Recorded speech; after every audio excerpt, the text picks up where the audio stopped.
When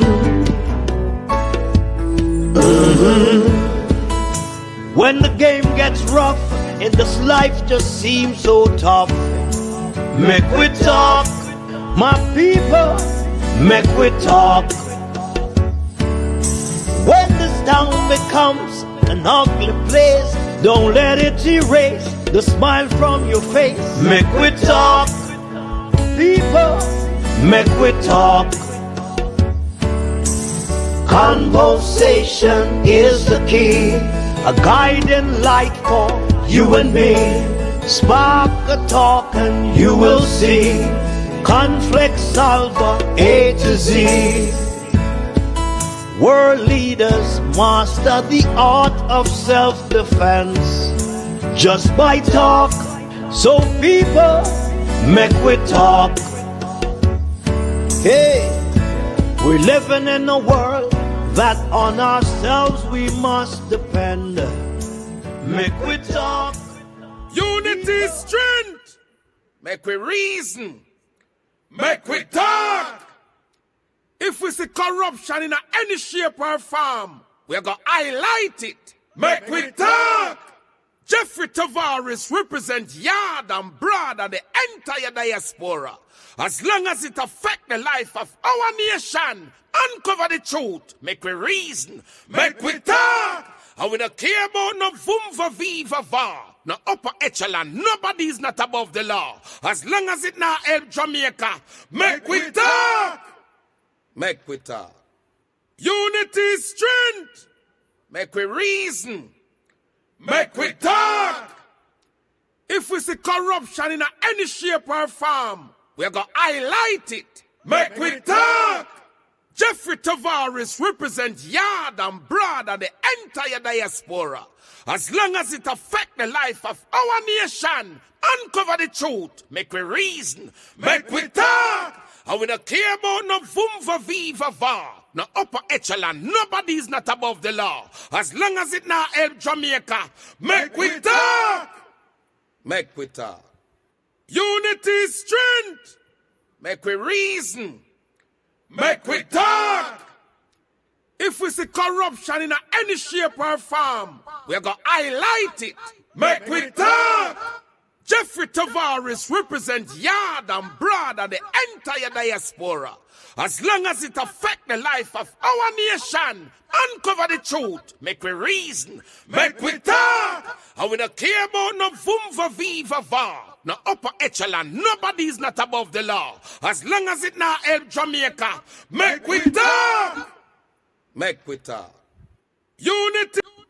Good afternoon, good afternoon, good afternoon, good morning, good night, wherever you are, listening and watching from around the world and the Eastern Caribbean. This is the Make We Talk program with yours truly, Jeffrey T, and my co-host, Head Boy. It is a great pleasure to have you all here this afternoon with us. Yesterday was a marathon, eh? Head Boy. 7 hours and 43 minutes. It's been a marathon yesterday, but we did it well, and we I think we can give ourselves a 10 out of 10, Head Boy. Well, the present we were able to cover, give a historical background of the budget, and you know the part I love the most is to hear the callers' views. Yes. Obviously, we got a lot of Jamaica Labour Party diehard supporters upset. They were calling, but they couldn't articulate what they wanted to say, which is typical of labor rights, by the way. So you know, it was very good. It was very good. And when Mark Golding came on, I was even glued. I didn't have dinner until after 8:30 last night. Yes. Because I still was listening to some other things as well. So I want to say welcome to everybody in the chat room. Come on in, come on in, come on in. Come on in, come on in, come on in. We have to deal with some housework here on the Make We Talk YouTube channel. The views expressed on this channel, not necessarily the views of the host, the co-host, the owners and operators of this podcast. The views are solely those of the callers and viewers of this program. We do not hold any copyrights to any song that is being played or anything like that. And we're not supposed to be held liable. Liable. There's such a word. Am I pronouncing the word correctly? Anyway. There is something that I need to debunk that is circulating on social media. And I want to read the first paragraph of this thing here. The first paragraph of this I want to read. And I want to tell Jamaicans that is not everything you see you must believe. Breaking news. Jamaica to become a U.S. territory. Andrew Holness hinted. The Prime Minister of Jamaica, Andrew Holness, had told the media that Jamaica is on the verge of becoming a territory of the United States. That's a lie. That's a big lie from the pit of hell. According to the Prime Minister, Jamaica will join Puerto Rico on other U.S. territories. That is not true. Jamaica is a sovereign state. Jamaica has its own constitution. Let me make that clear again. This has been circulated on social media. This is not true. My fellow Jamaicans who are listening to me, home and abroad, this is not true. No other news organization in the United States or anywhere else have this stupidness. Somebody circulating on social media. This is not true.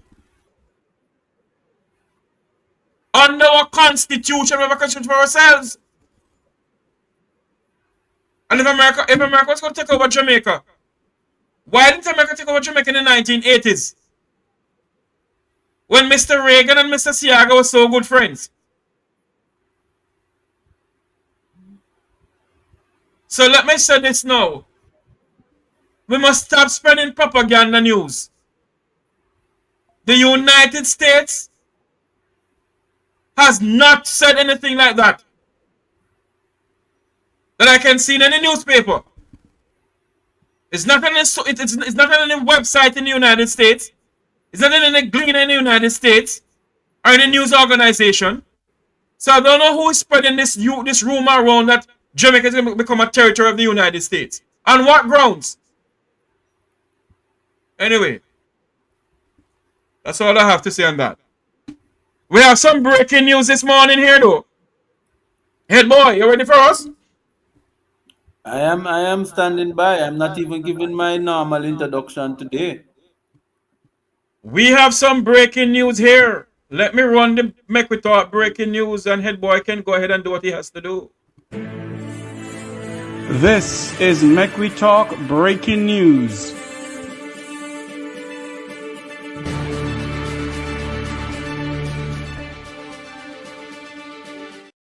News coming into us. Is Montego Bay Metro in trouble? Is there corruption going on at Montego Bay Metro /JUTC? Head boy, take it away. Well, let me say good morning to your listeners, Jeffrey, and good morning to everyone who's listening. And good evening in some cases, for others, and good night. There is a special audit.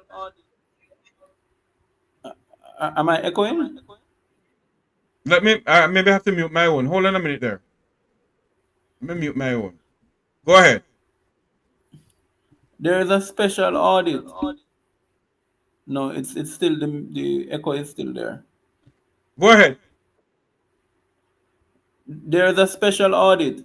Yes, we're good. There's a special audit that has uncovered some major breaches at the Montego Bay Metro. And let me ensure I don't have anything private here. I'm going to share my screen so your listeners can see. Oh, great. No, you're muted, Jeffrey. I can't hear you. Go ahead and share your own because maybe I'm sharing the wrong one. No, you can share from yours. because I'm gonna be reading from mine here, so you can share from yours. It's page. You're on page what? Page 7. So I'm gonna start at the first part of the. I'm gonna start on page 7. Yes, exactly. All right. So listeners, from a report that this report was tabled on in 2024. There's no specific date of the tabling. July. So this was for the Ministry of Science, Energy, Telecommunications, and Transport. And we all know who is the minister in charge of that ministry. This was an internal audit unit.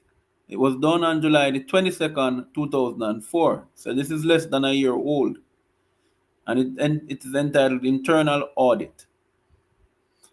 Now, in the internal audit, the internal auditors have uncovered some major breaches at the Montego Bay Metro.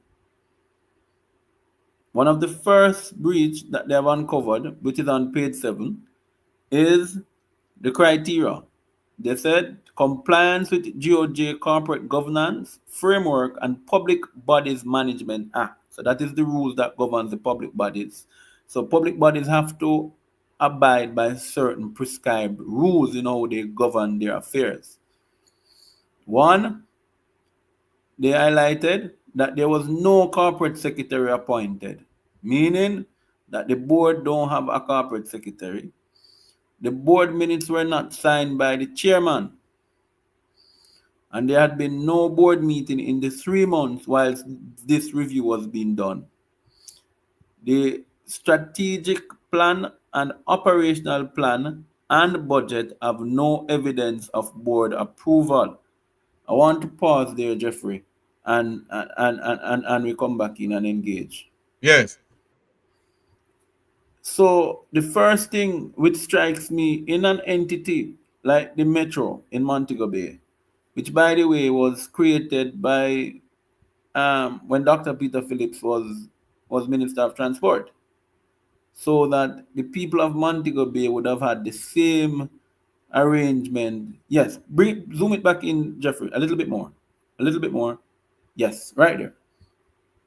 And so that people would have had the same, some arrangements like what happened in Kingston, parishes of Trelawney and Hanover. Yes? It says there is no corporate secretary. How can you have a board that there is no secretary on the board? You're muted. But head boy, this you have a corporate company and there's no secretary there. But not only that, they don't have any secretary there. Based on information that we are receiving, that the people who are working there. I don't want to go there yet. Okay, I don't go want ahead. to go there because it's going to highlight it in the report. Okay, I don't go ahead, want go us ahead. to rush ahead. But yes, Jeffrey, All right. what I'm saying, so there is no board. We can engage in that. There's no corporate secretary. The Yes, board minutes were not signed because if there's no corporate secretary, who going to sign it? Remember, this board minutes have to be signed and approved by a secretary. Yes? yes. Then 2.15 of the report says no board meeting in 3 months. In their own internal mechanism, they should be having a board meeting every last Tuesday of the month. Indeed. Now, 2.16, which speaks to it says the strategic plan and operational plan and budget Budget. have no evidence of board approval and review. And I'll pause there. So This in is, other go ahead, Jeffrey. so in other words, there is no board approval for nothing. No So some spending, no hanky panky nothing. can go on. Well, when there's no oversight from boards, that's what typically happen. Right. Yes, that is what typically happen. And now we know. And me going, me not afraid of nobody, you know. Yeah. Darrell Vaz, as Minister of Transportation, needs to come and tell the country in his presentation how could he be minister presiding over the operations of the Montego Bay Metro, right? And has no board management in terms of the budget of that entity. It's a government entity, you know. Hmm. And Keisha McCone. Yes. And anybody who want to know Keisha Mack is, she's on Facebook. She's the one she's a blogger for the Labour Party. And she's also a pastor. Pastor, I would more say gastro, but I wouldn't even go further than that. But she's not even qualified, and we're going to show you some other things. This woman is not even qualified for the position that she has. Yeah, hold on for me, head boy. We won't call her real name here, you know, because we know her real name. We have her real name. We have everything about Keisha Mack. She's on Facebook. She's a blogger for the Labour Party on Facebook. And Keisha Mack. She has been doing slanderous comments on different people on social media and also on the opposition leader and members of the PNP and other people in Jamaica who speak out against things. Yes. So Keisha Mack, be warned. Your file is sitting right in our grip. We have in the trunk. As what Katie Nadra said, pack your trunk and go. We have your trunk. We have a file in our trunk. Pile up Keisha Mack. Not to mention other people who are aligned to certain people in Parliament. Go ahead for me. Yes. So when we look at this report, it speaks to no board approval for the budget and no evidence of the board approval or review. So it means they not approve it and then review it. 2.19, can you, I've been a little difficult. Okay, 2.19 says, you can see, Jeffrey, because I'm having a difficult. What is that? Ineffective board committees. Yes. Yes, ineffective board committees. Right. So which means, remember, in each, even though the board has a board, there are subcommittees of the board. So, for example, the HR board, the finance board, right, the social and welfare boards. So there should be about 3 or 4 boards there, right? So it says there is ineffective board committees. And 2.12 speaks to no self-evaluation done for the board. But head boy, how is it that Montego Bay Metro is allowed to operate this way? Huh? And why? Because it has become a feeding tree for certain labor rights in the western end of Jamaica.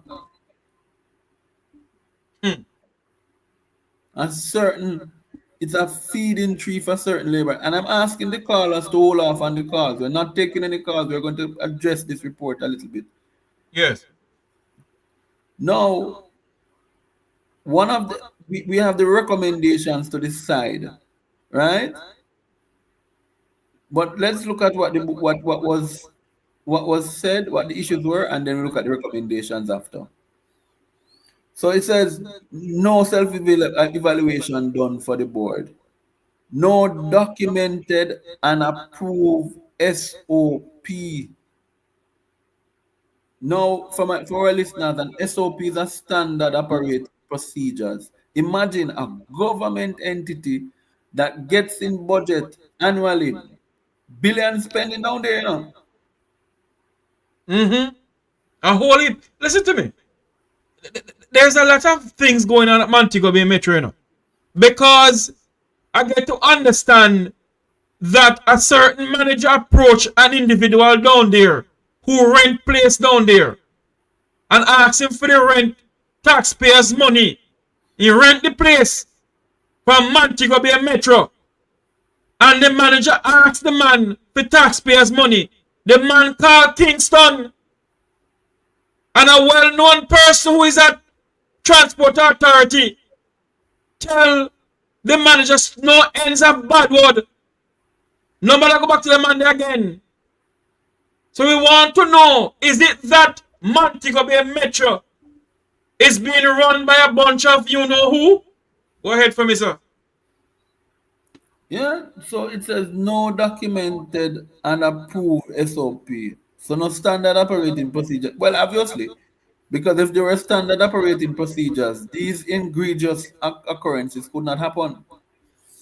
No, it speaks to 2215, 211.5 says unauthorized changes to the Ministry of Finance and Planning prescribed reporting structure.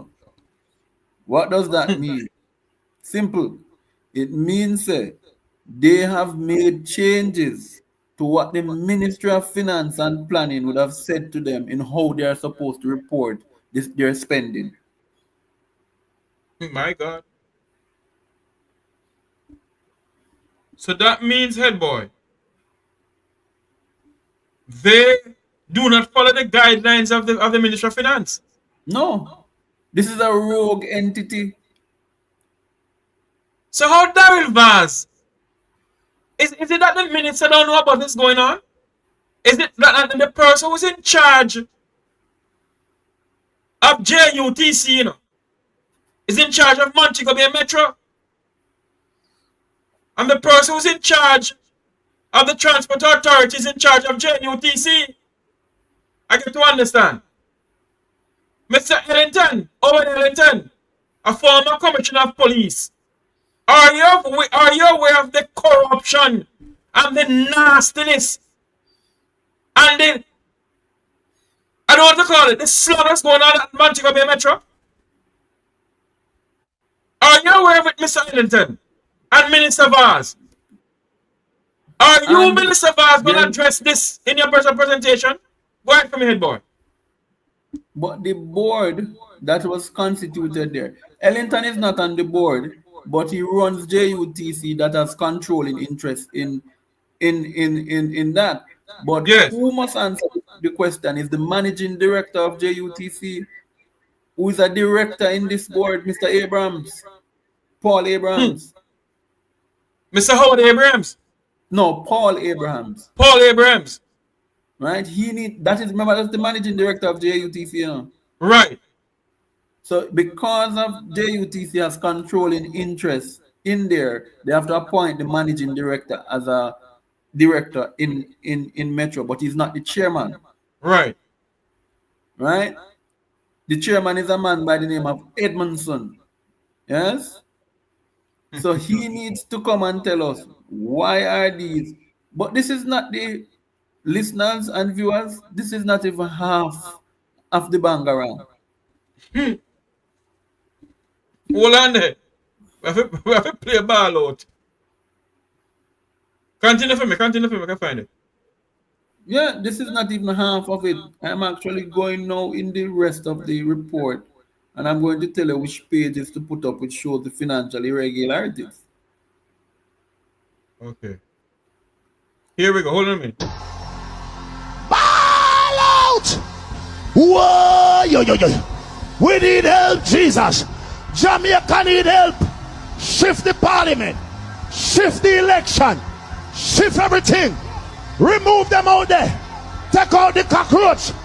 Take out the thief. Take out the criminal them. Take out the thief them. Take out the murderer them. Take out the gang leader them. Out of parliament. Take them out. From Portland. Take them out. I hear Portland. Me I go to Portland. Why me I travel to Portland? Take out somebody. Man or woman. There you go. Something not right here. Where is it? What page I should go on now, head boy? You're going to skip to the next page. That's page 9. Yes. All right. Yes, bring him up a little bit.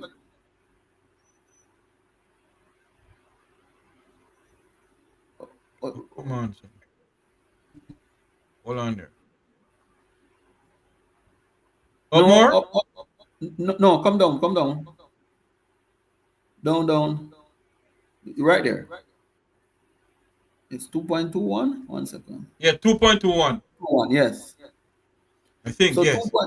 it's correct. 2.21 speaks to ineffective bank reconciliation control. Hold on there for me, head boy. For those who don't understand what you just said, explain it in layman terms for me, please. So ineffective bank reconciliation. Reconciliation is which your deposits, what your receivables must match what you're putting in the bank. So if your ledger, remember you have your sales ledger, your daily sales accounting of sales, that must reconcile with what you put in the bank. Eh? So your sales ledger can't say you make 100,000 today. But when you do the deposit for the bank, because sometimes companies do daily deposits or they do monthly deposits, the monthly sales journal is showing a different from what you're reconciling with the bank. Yes. Yeah? The other is that there's unreviewed and undated bank reconciliations. So once again, them not check the sales against the bank, against what is put in the bank, and then the undated bank reconciliation. So them just are putting things in the bank with no date. So hold on there. Is it that it's not the actual bank they put it in? They put it on a spreadsheet, like And a spreadsheet. Yes, yes, you're a correct. spreadsheet. It's not the actual bank they put it in. They put it on a spreadsheet And a stating that they spend 40 million on a parrot. When not goes up. And there's no date. Absolutely. And bank reconciliations must match what you have on the spread as your earnings for the day. It must reconcile with what is in the deposits. Head Yeah. boy, before I go any further, head boy, if you can imagine this is going on at Montego Bay Metro, you can imagine this going on at JUTC in Kingston, the Transport Authority, and other government entities in this country. And remember, there's not much monies at Metro like what is at the JUTC. There you go. No, 2.2 said 2.23 inaccurate bank reconciliations. Same thing again. Meaning, so this is damning because it is saying it's inaccurate because what you have on your spreadsheet don't confirm what you put now in the bank. This is now with the bank now, you know. Then inaccurate the late lodgement of funds up to 4 years late. Hold on there. In other words, what they're saying here, that they have not gone on the accounting spreadsheet to put in the data. So it's up to 4 years late. It's just like how the 3 trillion are gone down the drain, eh? No, 1 second, Jeffrey. Okay, Let go me ahead. clarify something. Late lodgement. This is no money going into the bank. Okay. Late lodgement of funds up to 4 years late. So up to 4 years later, what them have for reconciliation, meaning upon their system, which says what they have earned, is when then just are putting that in the bank.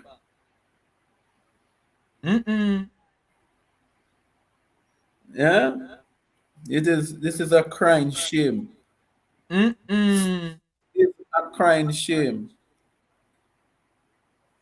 Yeah, this is I don't, honestly, I am lost for words.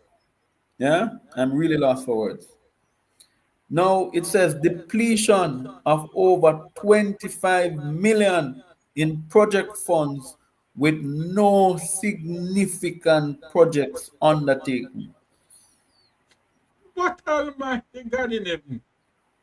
So they request from their parent ministry money to do project, but they not do no work.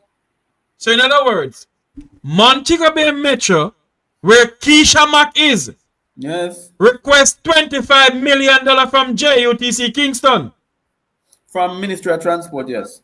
from the Ministry of Transport, to, Mm-hmm. to undertake projects. And no project has been done. None. None whatsoever. No So how Keisha might not significant. put out there something here? Let me look at the recommendation because the recommendation explains exactly what needs to be done. Let's go with the recommendation indeed. Right? So let me bring up the recommendations. You can see it. Yes.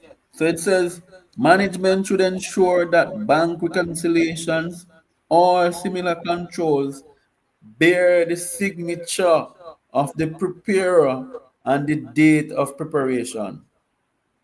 Yes? I wonder Or who prepared this.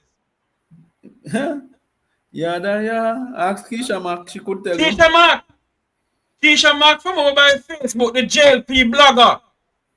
Can you come and tell the people on Facebook who prepared this $25 million project fund from the Ministry of Transport and no project has been done in a Montego Bay Metro?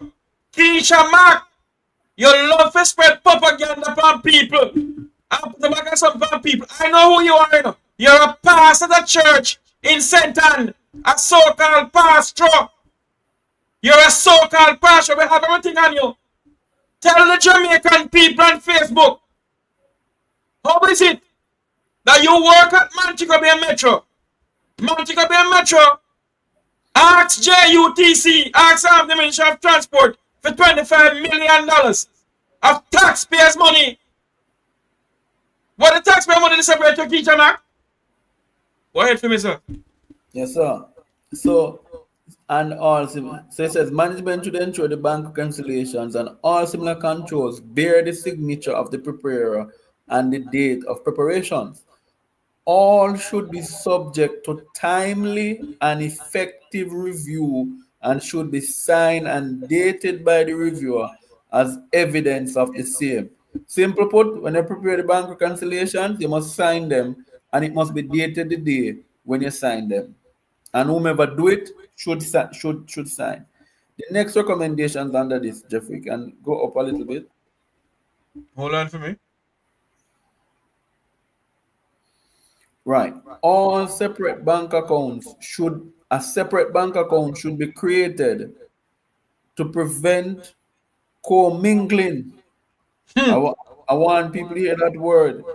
Commingling is when money and mix up. You remember the word was used in the Master 28 bank account detail. Yes, commingling.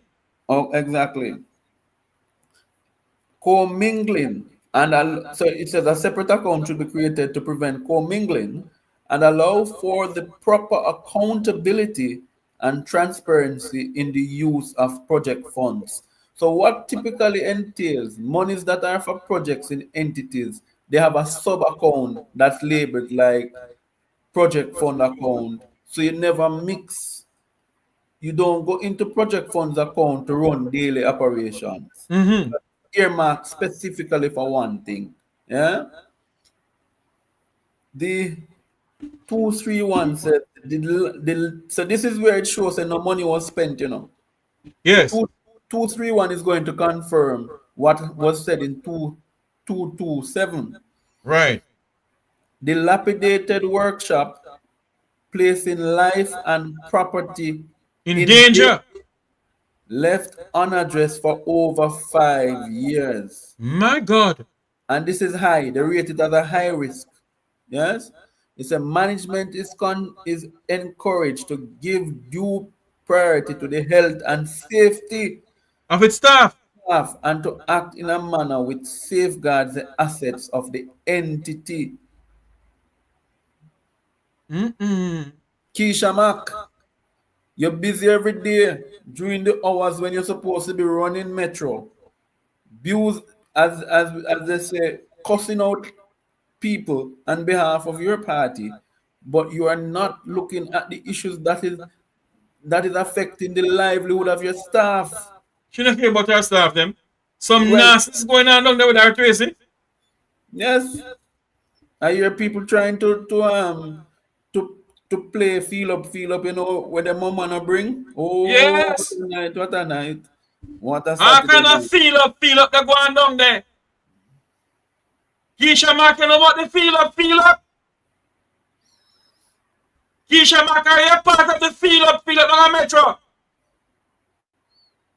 With your nastiness. You think God working mysterious ways, you know? And his wonders to perform. Almighty God working mysterious ways, Keisha Mack. I warned you. I warned you. There's a God that sit high and look low. The nastiness going on at Metro. And you're telling me that the Minister of Transportation is not aware of this? Mr. Vance is not aware of this, sir. Continue for But me, sir. hear this one now, because this is damning. Because you look to the side, it says high. 89.5 million in contracts, each exceeding 500,000, not reported to the Office of the Contractor General, which I'm changed now to Integrity Commission. Yes? Hold on there for me now. Go past there. Hold on there for me now. Keisha Mack, you're on social media blasting everybody about there's no corruption in Jamaica. There is no this, there is no that. Come and tell the people on your Facebook page where $8.95 million of contract, where it went to. 89, Jeffrey, 89, please. Yes, $89.5 million of contract. Where did it go to? I see why we cannot. I think this deserves a ball out. 89 We million. cannot. Yes, man. We cannot allow this emotion to come back in power. Ball out. Ball out! Whoa, yo. We need help, Jesus. Jamaica need help. Shift the parliament. Shift the election. Shift everything. Remove them out there. Take out the cockroach. Take out the thief. Take out the criminal them. Take out the thief them. Take out the murderer them. Take out the gang leader them. Out of parliament. Take them out from Portland. Take them out. I hear Portland. Me I go to Portland. Why me I travel to Portland? Take out somebody, man or woman. No, man. Welcome to everybody and the YouTube chat room, the Make We Talk chat room.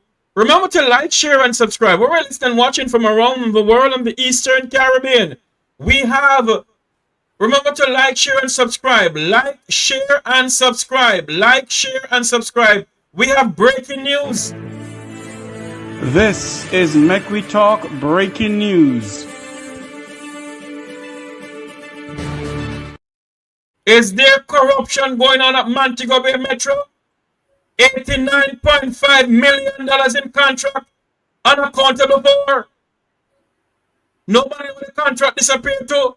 Who get money? Keisha Mack. Keisha Mack. Are you aware of the $89.5 million of contracts?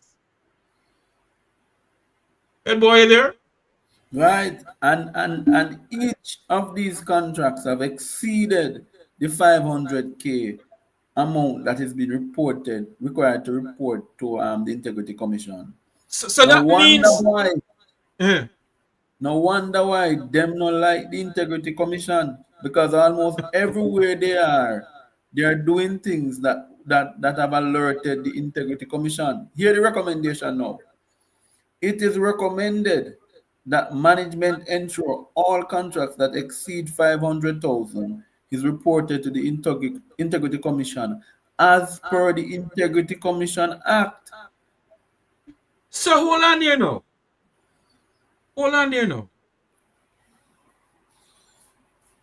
Me confuse yourself. it is recommended that management ensure that all contract exceeding $500,000 is reported to the Integrity Commission as per the Integrity Commission Act. Yes. So how is it that Daryl Valls, who is the Minister of Transportation and the Managing Director for the JUTC, is not aware of all of this? Your guess is as good as mine. Hello, there is some more thing coming to this, because there are some staff members who they want to fire by March 31st to change over the name of the company from Metro to something else. We get into that. Go ahead for me, head boy. Right. So Jeffrey, can you go down now because we're going to the next screen. You're going to number 9. Is 9 you're going to? Yes, 2.51 now. Yeah, there it is. Right where you are now. Yes, right there. Okay. It says 2.51 payments made without purchase order. In other words, that is straightforward. In other words, you see, like when I get petty cash for a company if you go buy one bird, and you don't get no petty cash, you just take out the money, go pay for the sitting, and there's no purchasing order. That's what is going on here. Yeah. Am I correct, boy? When you're correct. Well said. When you're dealing with payments, by the way, that's where the reconciliation issues are coming in, because payments must reconcile from a purchase order, what we call an invoice. Yeah. Yes. No, it says missing payments from GI. GL. That's L. GL. That's a general ledger. Right. So missing the general ledger has all the funds accounted for. Explain to the people what general ledger is. 1 second, Jeffrey. Can you just speak on this for me? Let me take a call. Sorry. In other words, a general ledger, if I'm correct, is a document where like a spreadsheet where you put all this stuff on, and if it is not there, that means you're hiding something. If I'm correct in this, but we know about the purchasing order. And the fact of the matter is, we don't understand what is really going on. How is it that there are so many things? This is an audit done in 2024, report of Montego Bay Metro, and those at Montego Bay Metro is politically appointed by the Labour Party. They have bloggers up there who are working there was not qualified. But as they talk about not being qualified, Jeffrey, the report will show. The report will show that I don't even want to preempt what we're going to see. Go ahead. Right? So it says missing payments from the general ledger. The general ledger is where everything is accounted for. Right. And the 2.510 says payment requisition processed without signature of the general manager, nor the account, nor accounting officer. And they're showing the instances where this occurred 3 times, 25 times, and 185 times. So head boy, tell me something, My head start hurt me already. No signature from the general manager. 3 times. 3 times. The accounting manager, 25 times. The accounting officer, 185 times. Yeah. So how those things get to pass and go? So in other words, go ahead for me. You see the same statement you made? Yes. When people are telling people to ignore things, somebody from behind the scenes is calling these people and telling them what to do. The general manager is just a figurehead in this company. She not attack. That's why she can spend her time. That's why she have so much to say on Facebook, because she don't have she have nothing to say in the company. Is Keisha the general manager? She is. So is it that Keisha Mack is playing a blind eye when she really know what's going on? Of course they know what is happening, because you must understand, and let me reveal something to your listeners. Keisha Mack is from a constituency that, you know what? Let me leave it alone. That somebody in parliament is a member of parliament. Okay. And them. Now, I want you to realize the 4 years late payment, right? Remember, we Yes. spoke to 4 years late payment. It just came to me. This report was prepared in what? 2024. Right. When did we have an election? I don't remember. We had a 2020. 2020 we have a local government election. General election, yes. General attack. Yes. This report was prepared in July. Do 4 years from July 2024 and see where you end up at. Right in the midst of the general election of 2020. Your mic, Jeffrey. I said backside. You know, that is why they call me. I can follow the money, you know. That is why I have you doing this for me. Because I know you can follow the money. In 2020, so this report was commenced on July 2024. Yes. When it referred to 4 years of late bank reconciliation and deposits, right? If you go back 4 years from the report, you will end up in 2020 of July. Of the general election. The general election, which was September 3rd, 2020, 2 months before that election. So is it that? No, head boy. So when former Minister Sheriff Knight said that money was stolen, oh Lord, let's not go down that road. Continue for my head boy. Yes. So when you look at that period, that is when the general election was on. And so that is why when this report was done, the monies were 4 years late. Because obviously, I'm showing you how money move. Me take something, me give to somebody, and say, please, you have to bring it back because the auditor them a come. Oh. Because remember that the auditors can turn up there, because this was not a contractor, this was not an auditor general audit, it was an internal audit.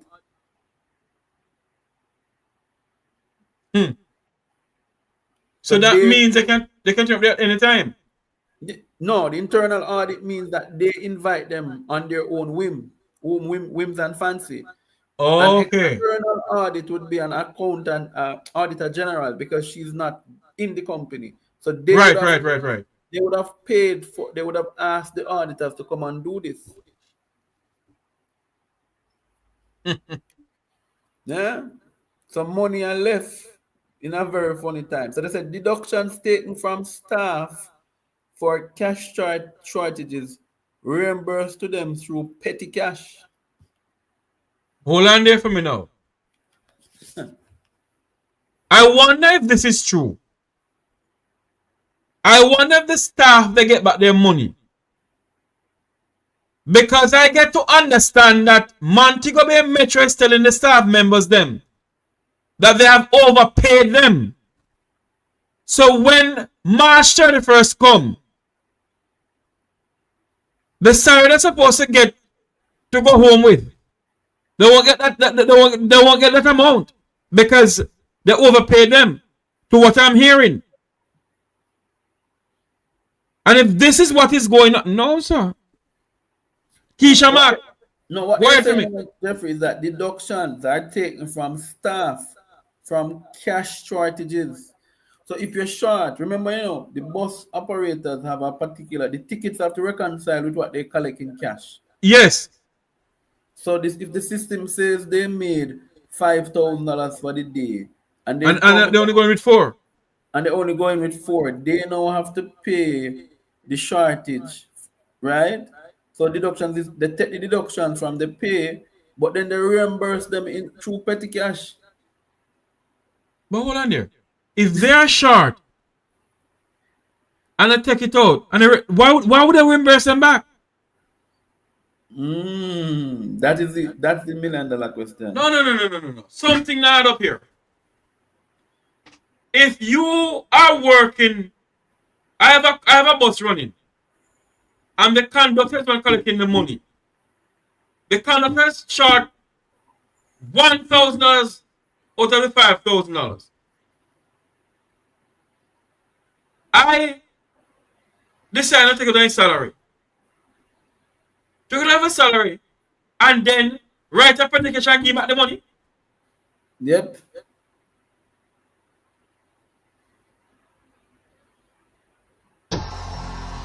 Ball out! Whoa! Yo. We need help, Jesus. Jamaica need help. Shift the parliament. Shift the election. Shift everything. Remove them out there. Take out the cockroach. Take out the thief.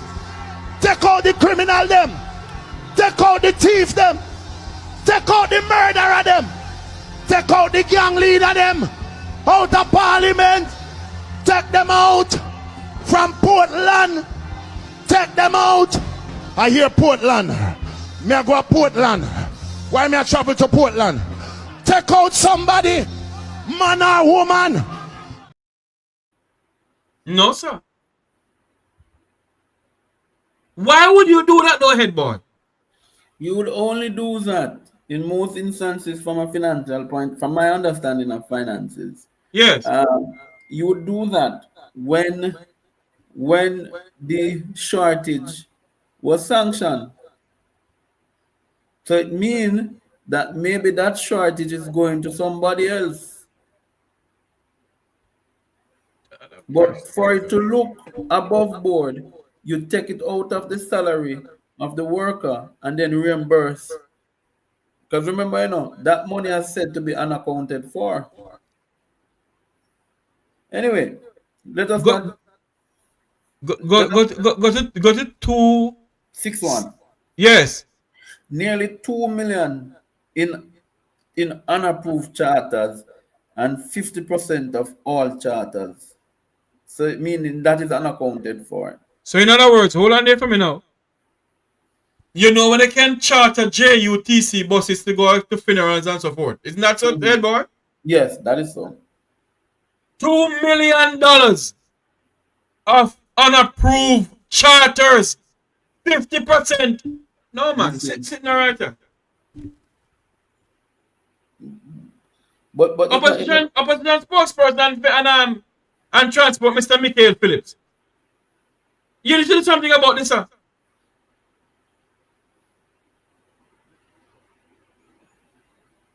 Why that boy? This not look good. Then in 271, it says 30% of deposit slips totaling 2.6 million, right?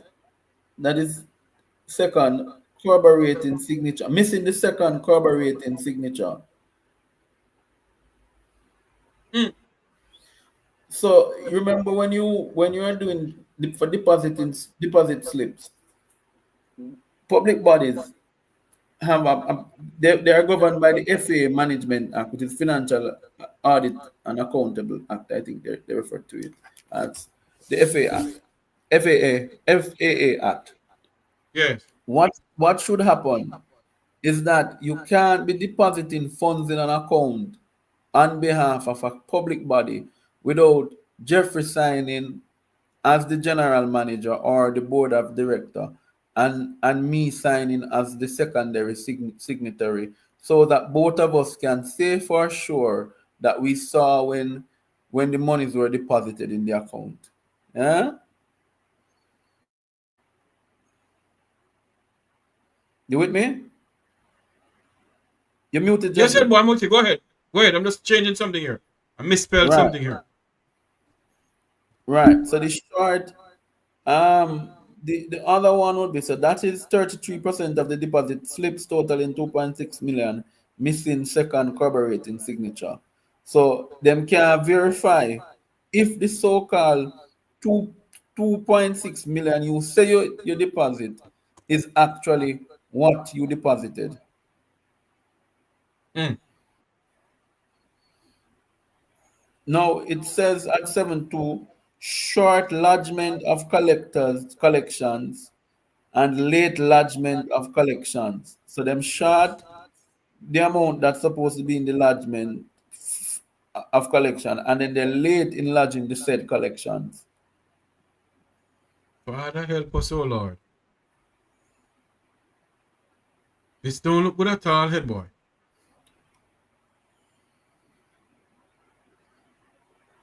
Mm-mm. Could you go down a little bit? Hold on for me. Come in, come in, come in.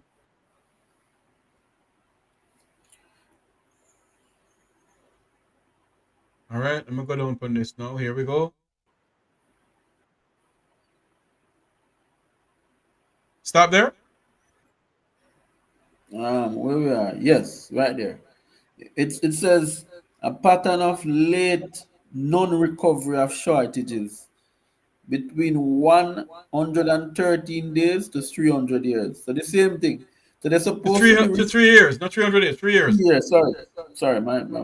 So it should be that these patterns. So obviously, if you're not collecting your collections on time and you're shorting them and you're late in collecting, you're going to have a pattern of being late and non-recovery, Yes. meaning people who owe them, they're not giving them, they're not being paid. But Jeffrey, when this audit was done, we had two Mm-hmm. elections in between, and my Mm-hmm. information tells me that a lot of the buses that would carry people from Mobile, Hanover, and Trelawney were from the metro. Yes. And if that is going up, you know what I'm trying to figure out though, head boy? How is it that those who are in authority are not aware of this? Is not they have not gotten the audit report? Of course, they have seen it. It was commissioned by the Ministry of Science and Technology and Telecommunications and Energy. So is it that the But minister himself haven't is putting a blind eye to it? I did not see this. but the minister would have seen the report, because it would have, the board, each board have a, they have sometimes what's called a briefing with the minister, Right. right? Same like how Nigel Santa Clark, right? I mean Nigel Clark was saying that he wasn't aware of the FSC report and SSL.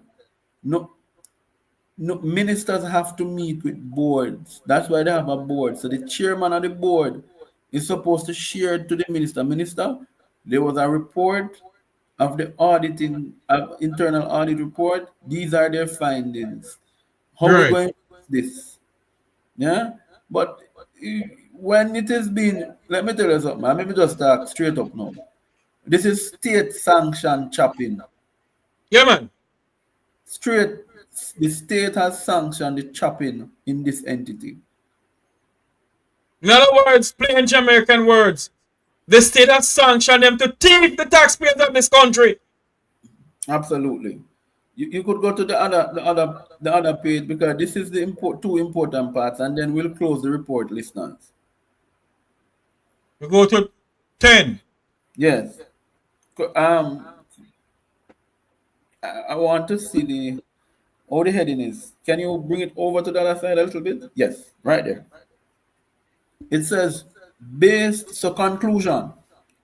Based on the audit work done, there was observed to be widespread breakdown of internal control environment of the Montego Bay Metro due primarily to the absence of adequate oversight and direction at all levels within the organization.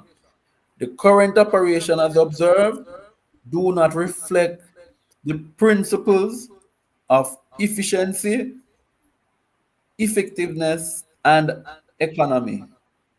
As a result, material errors, misstatements, and contractual breaches may exist beyond the transactions and areas sampled in this audit.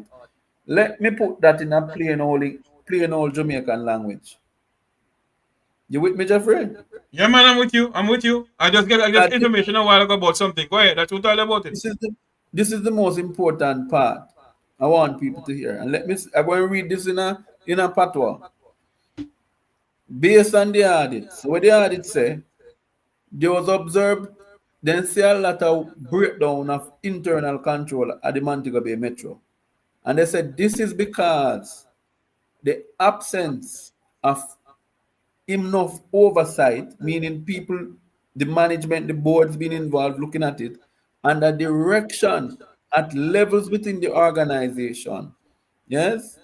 It says the current operations, as observed, do not reflect, meaning it not show the principle of efficiency, effectiveness, and economy. As a result, material errors, misstatements, and control breaches may exist beyond the transaction and areas sampled in this audit. Simply put, yes, this audit find these things, but because of how wicked and nasty the corruption is there may exist even more things that this audit can uncover. My God. And I'm being told now, the Deputy Speaker of the House of Representatives' wife is on the board of directors of Montego Bay Metro. It wouldn't be surprising. The Deputy Speaker of the House of Representatives in Jamaica, wife, is on the board of directors of Montego Bay Metro. You all see where the level of corruption is in this country? You all see why this country can't move forward? $3 trillion of taxpayers' money unaccounted for across how many entities, ministries. No Montego Bay Metro. We are uncovering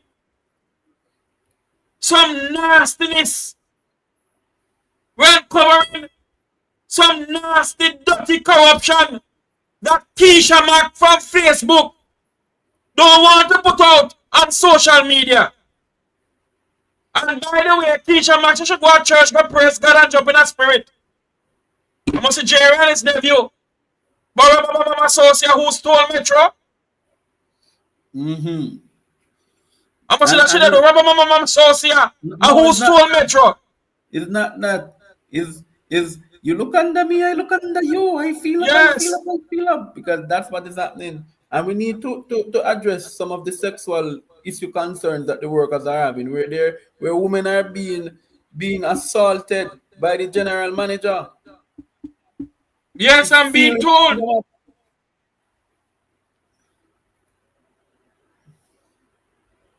Go ahead, head boy, go ahead.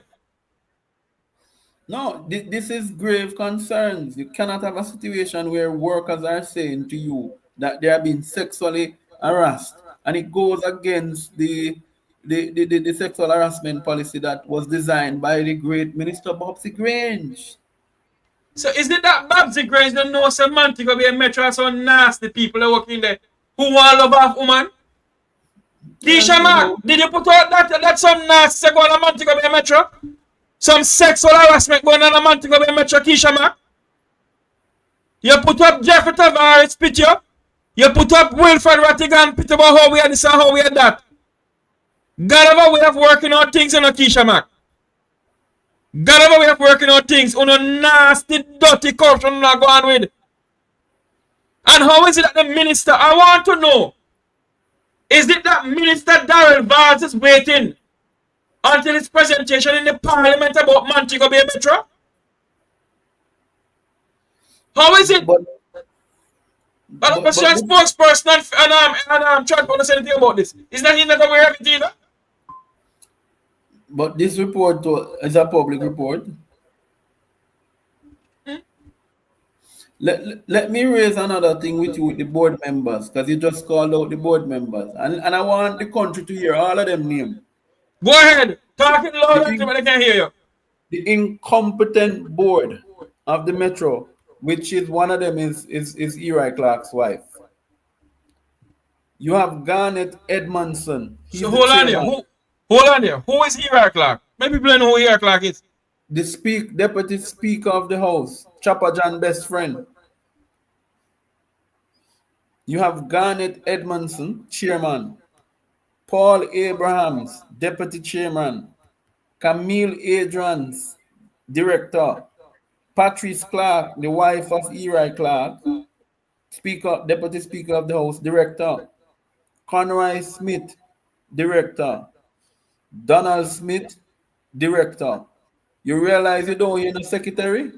All right, go ahead. You know who is the secretary? Keisha Mac.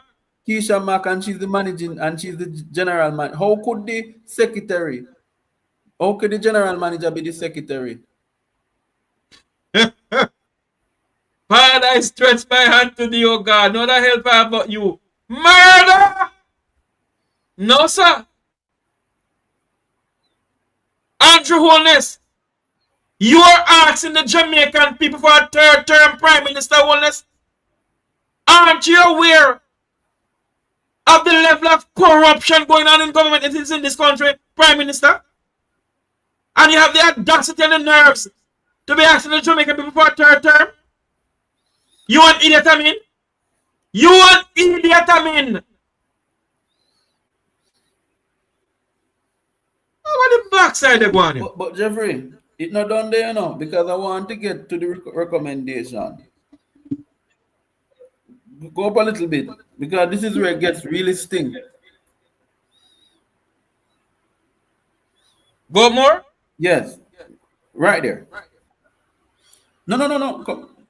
Yes, there. We recommend that the board, with the support of the ministry, you hear? The Ministry of Transportation, go ahead. Move immediately to resolve the discord within the management team, meaning they're clarifying the roles and responsibility of each member, clear job descriptions, complete with specific, measurable, and time-bound deliverables should be established for each employee. They say clear and effective channels of communication should be established between the line staff, middle management, and the general manager on the board to ensure accountability, transparency, and efficient resolution and containment of issues and concerns. These various subcommittees of the board should be reinstituted to provide the levels of effective monitoring and direction needed to create accountability.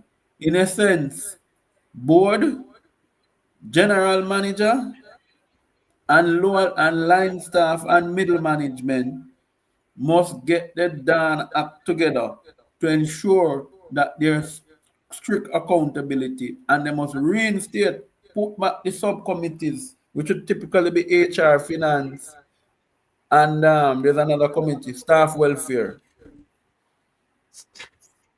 Hey, Jesus, have mercy, God. But Jeffrey, I tell the people, we can't give them everything because this report is 111 pages. If we were to go to some sections of this report which show the spending by one company a gas company, right, was paid 4 point something million, but the audit showed they were really should have been paid 1 million and 1.4 million. Hold on there for me, head boy. Can we touch that just for a little minute and then we do something else? Can we please? Okay, let me go down into the What report. page is that? I'm gonna find it. 1 second. If you're just joining us, welcome to the Make We Talk program. We have damning report from Montego Bay Metro. Minister Daryl Valls, are you aware of this, sir? And a Labour Party blogger by the name of Keisha Mack love to go out on social media and talk up these things. Talk up things, but she's not talking what's going on at Montego Bay Metro, where she's the general manager and also the secretary. How can a person be a general manager in a company and also be a secretary? Are we Sankey sing, sir? What kind of Sankey sing, sir? Huh? All sorts of nastiness going on at Montego Bay Metro. AKJ UTC. Hear this one, Jeffrey. Go Hear this ahead. one. Page 16. Because I Hold on there. Make we find it. Hold on. Make we find it. Showing us that we know what we're doing. Hold on there for me. Page 16. We're on page 16. Okay, page 16. Just find it and then you'll just scroll down. I'm on page 16. No, you're on page 11 now? No, man, that's page 16 here. No, I'm not seeing it on your screen, Jeffrey. Remember, it does not change I'm on page screen. 16. Where should I go? I'm on page 16. Right there. Just stay at page 16 and we'll go down. All right, good. Put it up so the listeners can see.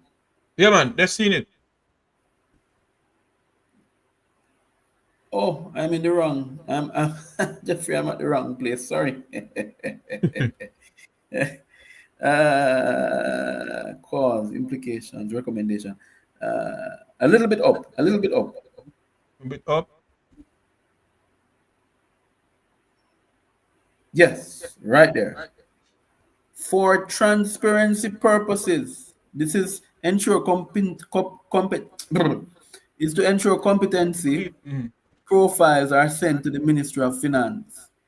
For transparency purposes, it is recommended that the competency profile for Mr. Conroy Smith, Miss Patrice Clark, the wife of the Deputy Speaker, and Miss Camille Adrians are sent to the Public Body Board Secretariat in the Ministry of Finance. Was that done? It was not. So she was appointed to a board. Remember, Nigel Clark, and let me tell you how nasty this government is. When they wanted to keep certain PNP off boards, yeah, or they wanted to keep people who they felt were not their close friends and you friends, yeah, they came up with this criteria for certain boards and said that you must meet a certain profile to go on boards. In this regard, the auditor is saying no documentation was submitted to the Ministry of Finance and public body to clarify or to advise of the appointment of these persons to this board.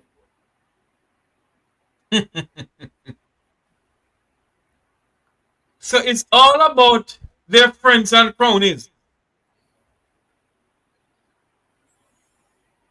Yeah. Deputy Speaker wife is on it. Go ahead for me, boy. I tell you, it is crazy. We're going down in the other part of the report. I just saw that when I was scrolling through and I said, yes, it was interesting to note. Because where I want to go is, I'm going to tell you, let me put yes. John. If you're just watching, if you're just joining us, well, go ahead. Go ahead. If you're just joining us, welcome to the Make We Talk program. It is now a minute after 1 o'clock in Jamaica, a minute after 2 o'clock here in South Florida. We're listening and watching from around the world and the Eastern Caribbean. This is the Make We Talk program with yours truly, Jeffrey Tavares, and my co-host, Head Boy. Welcome to the program. The views expressed on this program are necessarily the views of the METROY Talk program, its host, co-host, or the owners of the METROY Talk program. We're going to open the phone lines pretty soon, not now. Okay, here we go. Uh-huh. Go to page 62. Boy, 61. boy, murder, boy, ball out. Jesus have his mercy, dear God in heaven. This nation is in crisis, people. Right there. Go back up, Jeffrey. Go back up. Right there. Move on, look here. Father, Go help us, oh Lord. up to the top a little bit. So there's a heading on top of it. Right. Payments without purchase order. It says the examination of payment and requisition voucher and supporting documents related to that No no purchase purchase order was attached to the vouchers. And you can carry this up a little bit, let people see it for themselves. We're not going to call a company name. Because nobody now go source. Yeah? Yes. You just bring it up so people can see what the report says. You see it? Money's going there. Money's going there. There it is, $207,992, $932,000, right? And these are companies that no requisition orders were given to, no purchase order. Yeah. And the total amount Okay. is $2,246,543.92. Exactly. And remember, it could go wider than this because the auditor did say that there could be more to this than the eyes meet. Let's go down now to 61. See, I got favorite number. Yes, yes, about to take it up. Oh well, she got to pick it up, Here you go. Where we were? 60? We're at 61. Okay. 61? Uh-huh. No, go. So we need to be at 60 then. Sorry, we need to be at 60. I think my thing here is showing me. No, that's 59. That's 59. No, go down below. 61 then. 61. This is 60. Right. Continue though. This is 61 now. Right. This is where we're at to be. 20. Okay. Carry it up a bit more. All right. During the review. No. Go back up top. I read in the. There it is, yes. Right. During the review of the expenditure files, it was noted that a supplier, Johnson's Petroleum, we can call it because this is the audit, was overpaid by $1,561,648.00. The invoice attached to 6 payments invoice order number 0020998 total $3,123,296. However, the payments made amounted to $4,684,944. So they were overpaid by $1.5 million.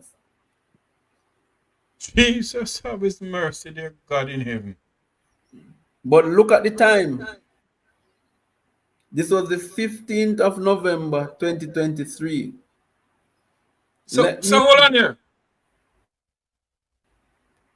The date, wire transfer.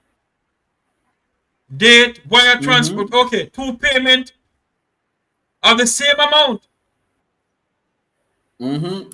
A wire transfer on November. The date when the wire transfer started was November 15th, 2023. The wire transfer was November 15th, 2023 of $780,000. And there's another one for the same date. Something not up here, head boy. But that's not the smoking gun yet. I'm looking for something. Jeffrey, continue talking. I'm going back for some data I have here. So if the wire, all right, you decide to wire transfer some funds to Aunt Mary or Sister Tem in the amount of $780,000 $824. The wire transfer made on 15th November 2023. Then the next wire transfer for the same amount on the same day. Then the 16th, a wire transfer for the same amount. On the 17th, a wire transfer for the same amount. On the 15th, another wire transfer again. What are the mumma de galanya? Let me help you now. So I have the information. The JLP had its conference on November the 26th, 2023. Let me tell you what is happening here. And it's a sad reality. They are overpaying this gas company because they were preparing to have the gas vouchers received by people going to the conference. Go ahead. They are overpaying this petroleum company by $1.5 million because those were reimbursed in gas vouchers to individuals who were going to the GLP conference in Kingston. This date here point to the 17th, 16, 17. The conference was on the 26th, a week after. Yes. So that's what they were doing, gas vouchers. Oh. Oh. Oh. So you're saying to me, is so much vehicle get gas? Okay. So it financed most of the mobilization from Montego Bay. So hold on here. So Montego Bay Metro is financing the political party of the Jamaica Labour Party to transport people all over the place? That's exactly what. When you look, Jeffrey, what rational explanation can be given for overpay? You have an invoice from this company, how much you owe them. These were wire transfers. It's not like you send it, right? And then it's not like you write the check and then you say, oh, me put an extra figure. These were wire transfers. So you're before the system entering the transfers to them. Yeah. It was, I am surprised. That's why I asked you, I said, give me a minute. Let me go check the date. I tell you, remember I have my file, Yeah, I know. November 17th, if you realize, these payments were for gas payments. So this was when the money was overpaid to them. And look at it. After that, there was no overpayment. Huh? Yes.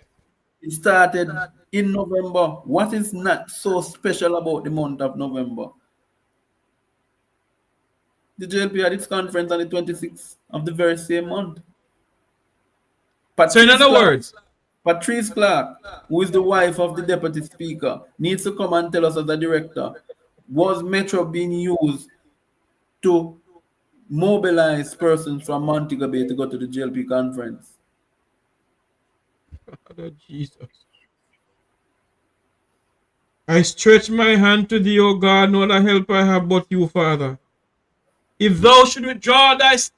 What a bunch of criminals! And Keisha Mack don't see it fit to put up this. She's the general manager for Montego Bay Metro, and also the secretary. She's also the secretary. What a set of nastiness. Let's go. Hold on now, hey boy. Let's go to the staff now. Who they're trying to get rid of. No, there's a last part of this part here. Yes. The footnote, because I like to read things fully, so nobody say we mislead nobody. So go down some more. Yes, go down some more. Here? Yes, it should be noted that the only support seen for wire transferred reference 16675 5841 and 167750806 was the receipt generated by the bank.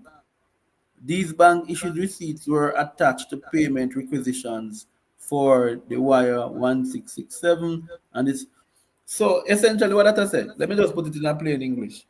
Yeah? So they made these wire transfers, right? But there was no requisition order for it. It's just the receipt from the bank showed they paid the wire.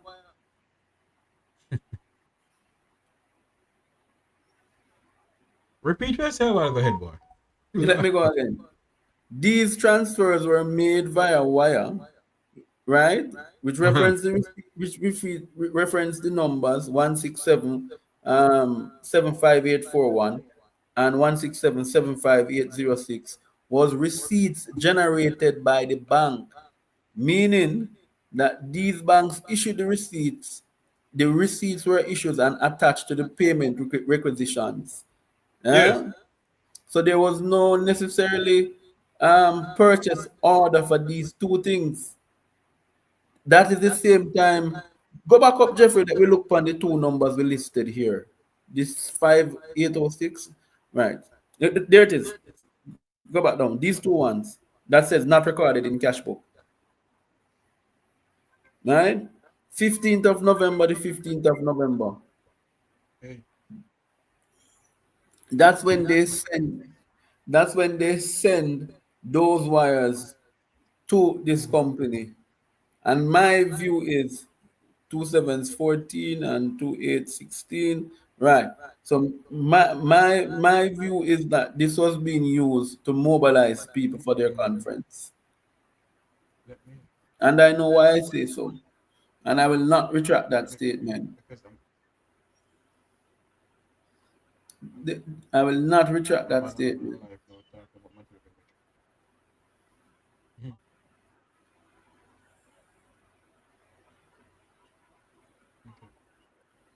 I tell you, it is absolutely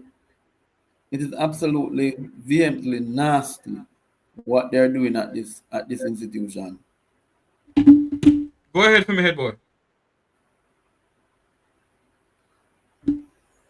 Yeah, so really on that section, Jeffrey, that's really us. So that's it. There's more to this report that we're going to do. I'm saying to you, listeners, I hope some of you screen recording this. We're going to be doing a short video on this. So we're going to put it out later. So Yes, you we're can gonna put it out later. Yes. so you can actually have a sense of what between the time what we discussed here in the recommendations. So it should be about half an So hour hold on long. there now. You're not here yet. Mm-hmm. They say, who is a side chick? Wanna talk to me? TIP. What side chick you talking about? She is a side chick too, Jeffrey. So hold on there. Keisha make a side chick for some. Jeffrey, behave yourself. For who? Let me let the world see this Keisha Mac Hold on on there. on her Facebook account. 1 second. Because I always see the nastiness she does generate. Hold on there.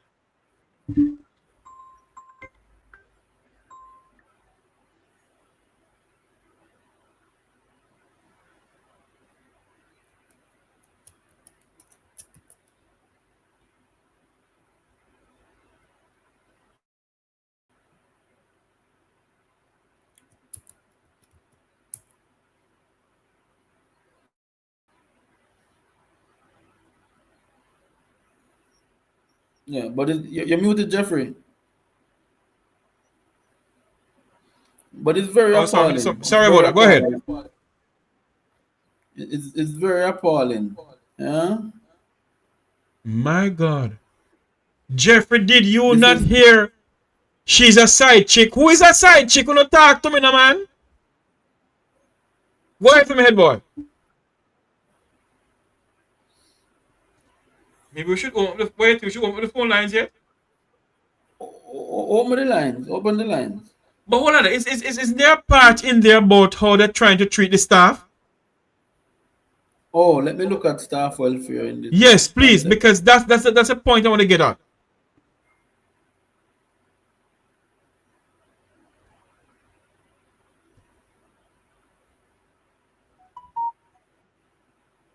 If you're just joining us, welcome to the METROY Talk program. We're live speaking of what is going on at Montego Bay Metro.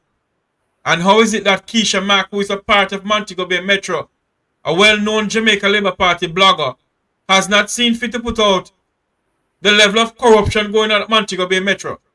Keisha Mack, who is a general manager, is also the secretary for Montego Bay Metro. She's also the secretary. What on earth is going on in this country? Remember to like, share, and subscribe. Like, share, and subscribe.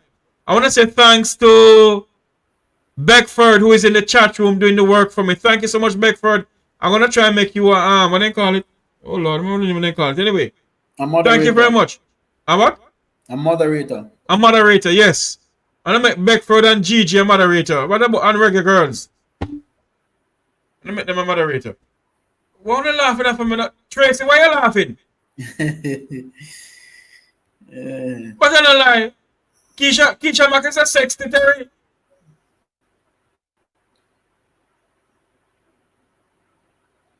Here it is now. I'm going to share my screen with you. Yes, go ahead. Yeah. Let me make sure this thing is muted here. And I don't have anything on me thing you can see.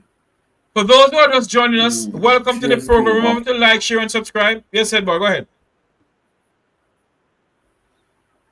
All right, share screen. One second, I'm going to share now.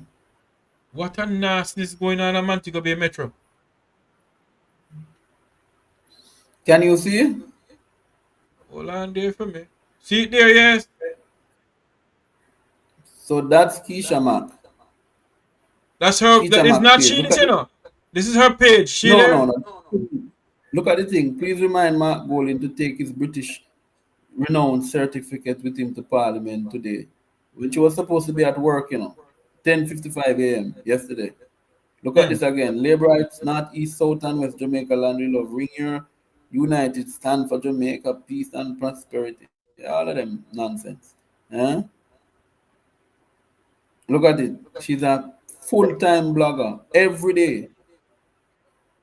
So what time does Keisha Mack have at Montego Bay to do actual work? All she does is blog and become a secretary.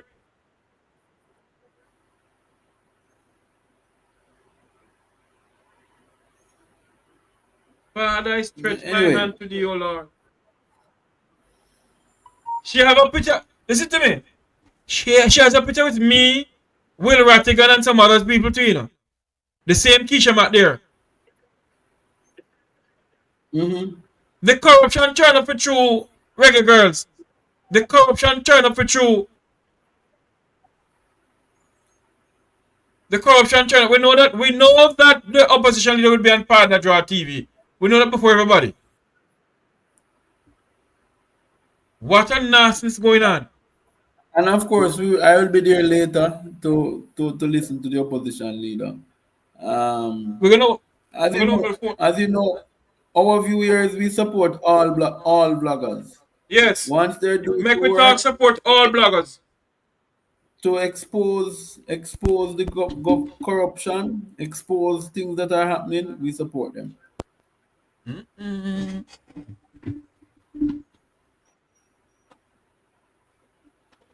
What a set of nastiness going on in this country.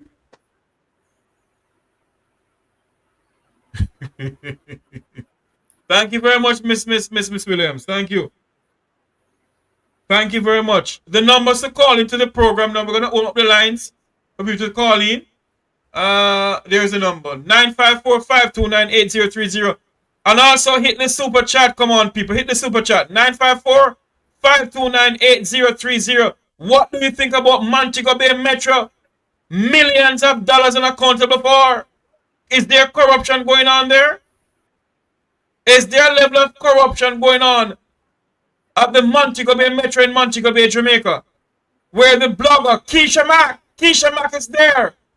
She's also general manager and secretary. My God in heaven. What is going on in this country? Head boy, do you think anybody will okay. No, go ahead, Jeffrey. Ask me the question before I go. Do you think anybody will ever be charged for all of this damn nonsense going on in this country? I can tell you if you listen to Mark Golan yesterday, he did say so. But I don't think people recognize it because they don't. Sometimes when the leaders speak, they speak in a way without saying what they say, but mean what they say. Yeah? True. He said that the Andrew Holness administration has done nothing to strengthen the International Criminal Court in Jamaica, meaning the grip that they should have had on the country. Yes. Yeah? Yes. So there's a provision in law that he's supposed to sign on to ensuring that members of the government or the administration can be brought before the Hague for either criminal activities which include human rights violation or Hold on there for me, head, but we got to take a quick commercial break. We got to take a very quick commercial break. We'll be right back.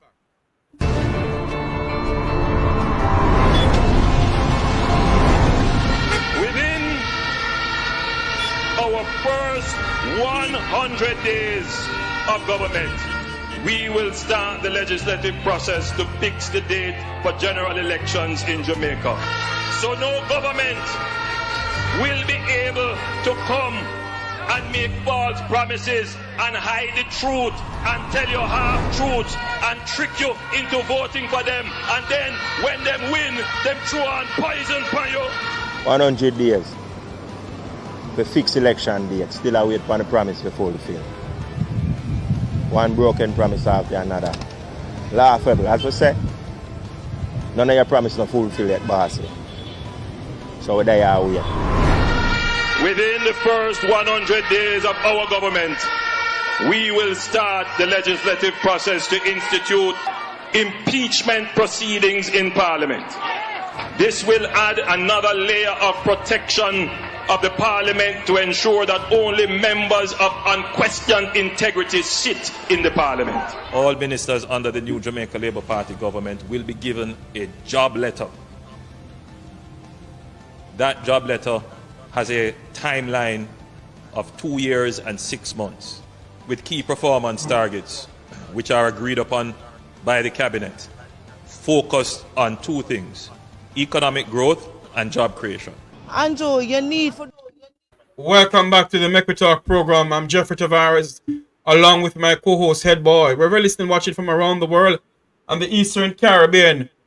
Is there corruption going on at Montego Bay Metro in Montego Bay, Jamaica? Is the Minister of Transportation aware of what is going on there? That's the question we're asking this afternoon. You all have heard what we have presented to you, the people. What is your views on what is going on at Montego Bay Metro? The number to call is 954-529-8030. That's 954-529-8030. That's the number to call in on the program this afternoon here on the METROY Talk program.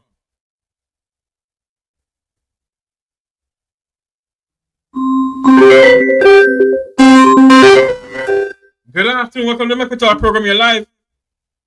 Good afternoon, Mr. Jeffrey. Yes, ma'am. Philadelphia, New Jersey. How are you in Philadelphia? Yes. Mr. Jeffrey, corruption to the core. Yes, ma'am.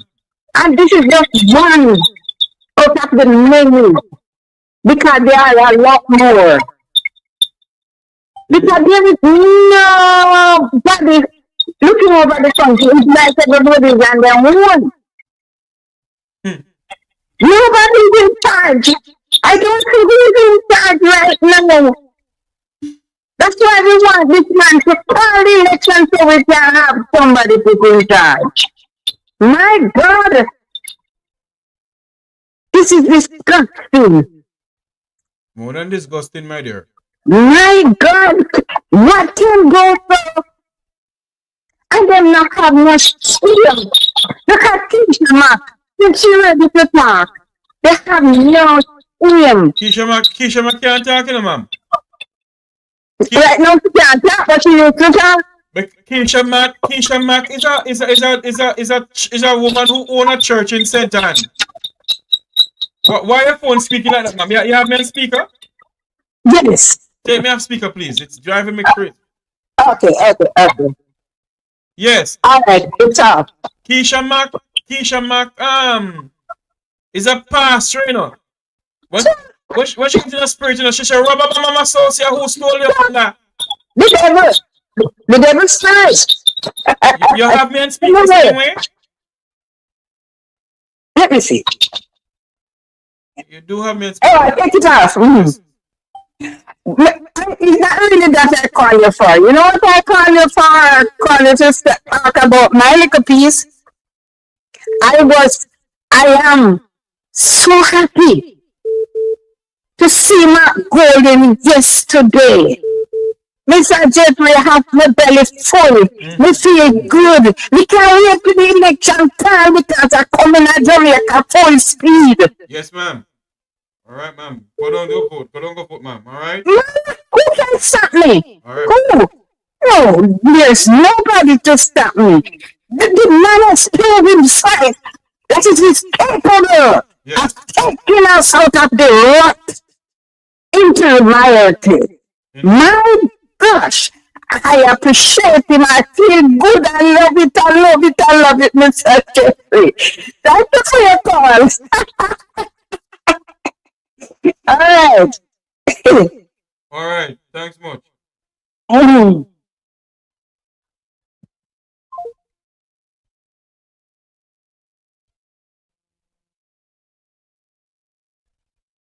What is going on here? I am being told that Keisha Mack is no longer there.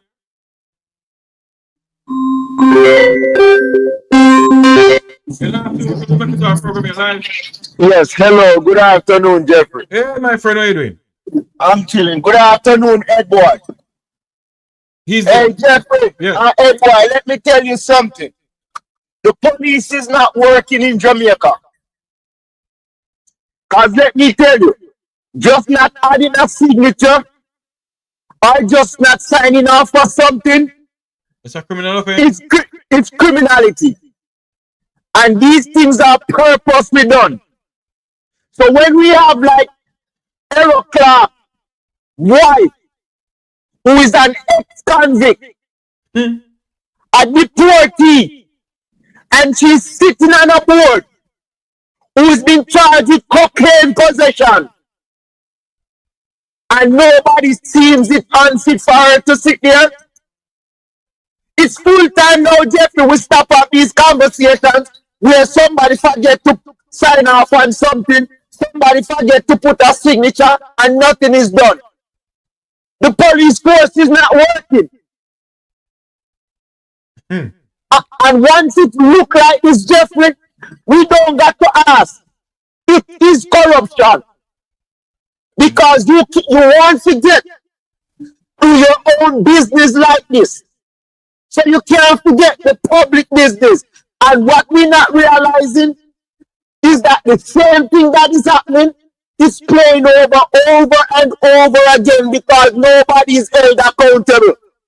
A perfect example, Andrew Wallace is still giving himself contract for his media TV or his media group. How is that possible? That's my 2 cents, sir. Thank you very much. But I, to be honest, my friend, I wasn't ignoring you. There is something that I see here that is very damning. Thank you for calling in. Yeah, you're welcome, Jeff.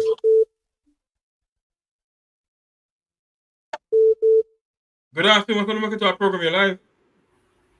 Good afternoon, Jeffrey. Good afternoon, sir. Yes. This what's going on.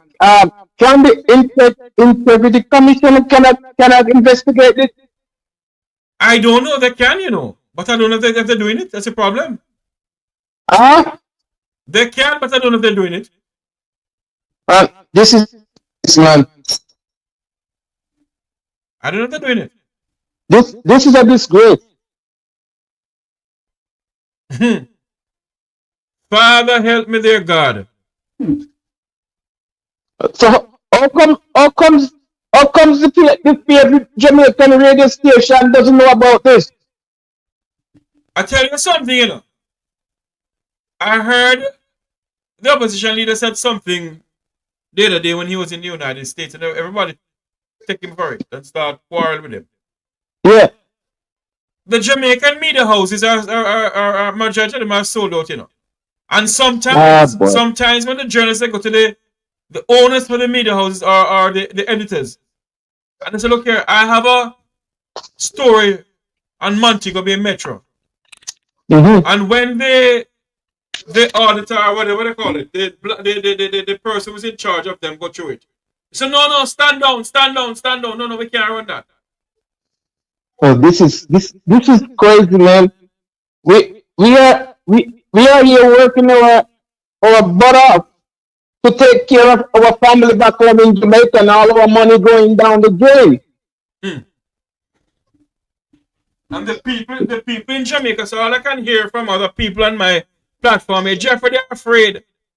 They're afraid. Afraid of who? Because they don't want to unite. That's the problem. Thank you. There's people come out said enough is enough.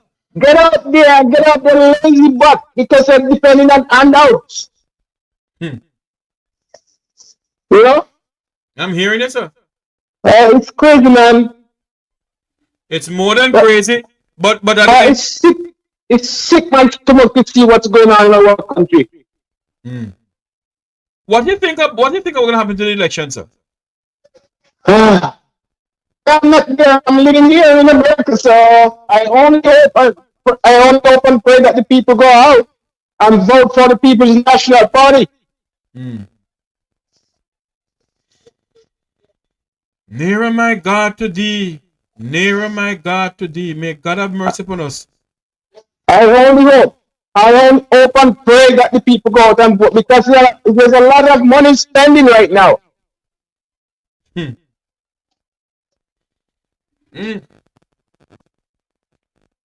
Father, I stretch my hand to thee, O God. If thou shouldst draw thy hand from Jamaica, what would happen to our people, Father? Dear God. Thank you for calling in, caller. All right, Mr. Jeff, you take care. All right, sir. All right. Head boy, you there? Oh, Lord, head boy is off. What happened?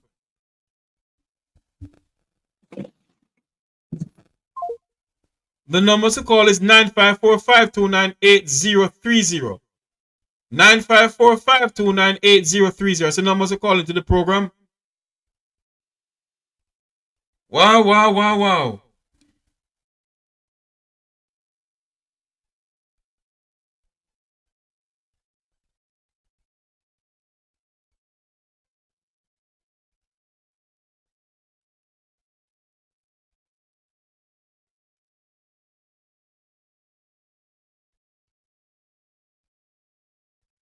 I am being told. Good afternoon. Welcome to Make It program. You're live. Good afternoon, sir. How are you doing, ma'am? I'm all right. I would like to ask, why can't the people move Mr. Andrew Owens? He should not be on the ballot box. I tell you something, ma'am. Because I tell you something, ma'am. Majority of the Jamaican people don't understand certain things either, you know. Go ahead for me. Because, let me tell you something. If Mr. Andrew Owens think that him are going to refuse to call the election because the entire Jamaica Labour Party is corrupt, they're involved in corruption, I'm going to say to the people of Jamaica, if you don't decide to wake up and see the corruption, and if you intend to continue to be a part of the corruption, then dog of a nyamuno supper. You hear me telling you? Because if you are sitting down and allow these government, it's not now I've been calling and telling you all that the entire Jamaica Labour Party is corrupt. I've seen it in the 70s and the 80s, and it is going on now in the 21st, 25th. It is high time for Jamaican people. Stop playing around. Unite. The Almighty Creator put the power within our hand. Our ancestors died for us to be here today. What are you all doing down there now? Eh? You all become complacent with the corruption? I declare by the power of the Almighty Creator that Andrew Owens and his entourage will go down because of the corruption that is going on in the Jamaican Labour Party government and causing innocent people to be suffering. I go through the four corners of Jamaica and I pull down every stronghold, every diabolic table, every demonic forces that they're using against the people. The power that is within me. I declare by the hands of the Most High that you will go in every sector of the government, even the Governor General. Yokosata, Masakoto Rediandai. Even the Governor General, Yukunduriasata, Makuturia Secretary Bekoso.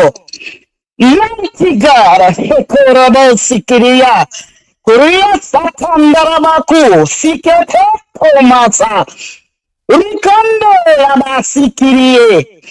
I am demanding the power that is invested in us, that you root up every diabolic table. Mighty God. Rakasatarabasi. Yondobo kutarabasi. Kiriyondobo seketarabasa. Every church that is sold to this government. Mighty Creator. I command the forces that is up. I break every chain. I break every diabolic forces over every person that is standing up for justice. I ask of you, mighty Creator, that you cover each and every individual that is standing up for the homeless, for the poor, and the destitute.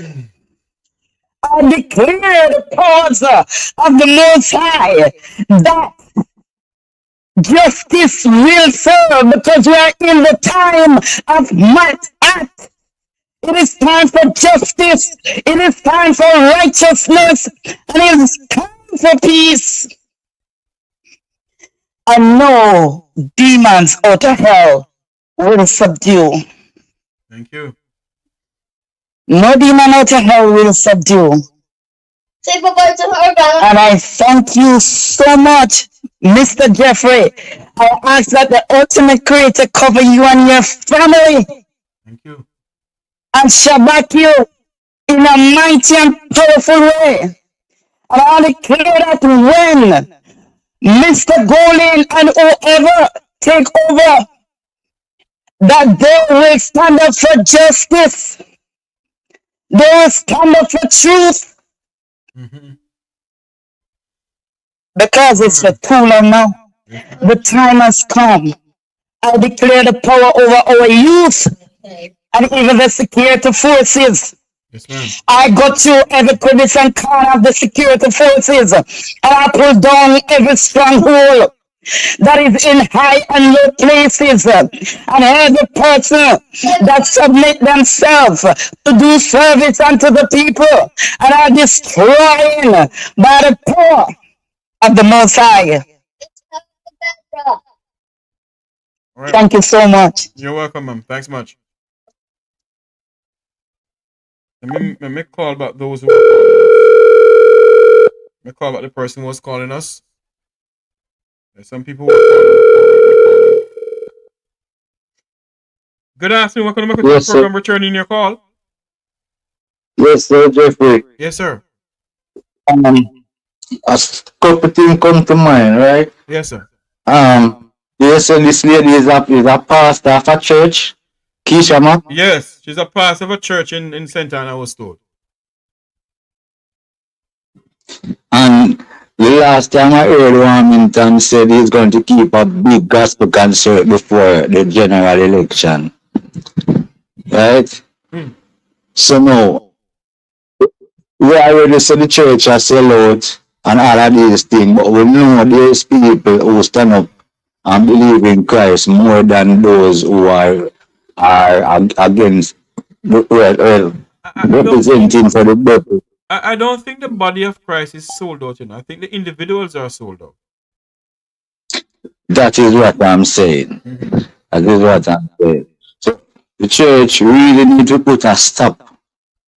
And we need to highlight some of these pastors who have been doing this thing for party religion culture that them developing. Because the church now become a party headquarters for some churches. And with the church, I call upon the church people them to just put a stop to it. You see me? Identify the churches them and the church members them who attend those churches. Like Keisha Mack Church. If you know you're not with Keisha Mack, tell her as a true Christian, or renounce yourself from that church. We can't afford them to mix up the church with politics in such a manner. So we ask the people to renounce themselves from Keisha Mack Church with the body of corruption, and she is the one who is at the head of the pulpit preaching to them. If that is where you go to church for, no problem. But if you go to church for righteousness and the word of God, denounce yourself from that church. And ask the church them and the church members, anyone of the church them who go attend Wilmington Gospel Concert, I ask the true members them to denounce themselves from that church. But have to put that to it. A lot of people don't know who she is, Her alias name is Keisha Mack. But I can't remember her correct name. We have a highlighter. We can find our correct name as long as we know our church. Right. We can find, but we need to highlight these things and make the people denounce themselves. And one last thing before we go further. One quick thing. For this general election, since we decide to have a work with the black book, Sir Jeffrey, what black book? Ask to ensure that the polling station open early. Much more earlier, because the black book might take a little more process. So we want an earlier open time for the polling stations. Okay. Well, and it's not him who decide that though, Well, it's decided by the EOJ. People are the people that just need to go out early as possible and start it. Join the line. What they need to do is make sure that they are enumerated. Right. Yes. All right, sir. Have the next call coming in. Thank you for calling. Yeah, Jeff. Respect.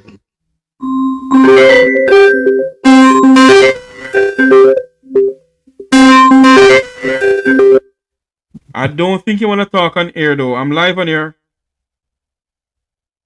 Right. Yeah, I want to talk to you off here. Okay, give me a few minutes. I'll call you back. All right, no problem. Cool. Yeah. The number to call is 954-529-8030. 954-529-8030. That's the number to call on the program here. I want to say thank you all very much for coming on.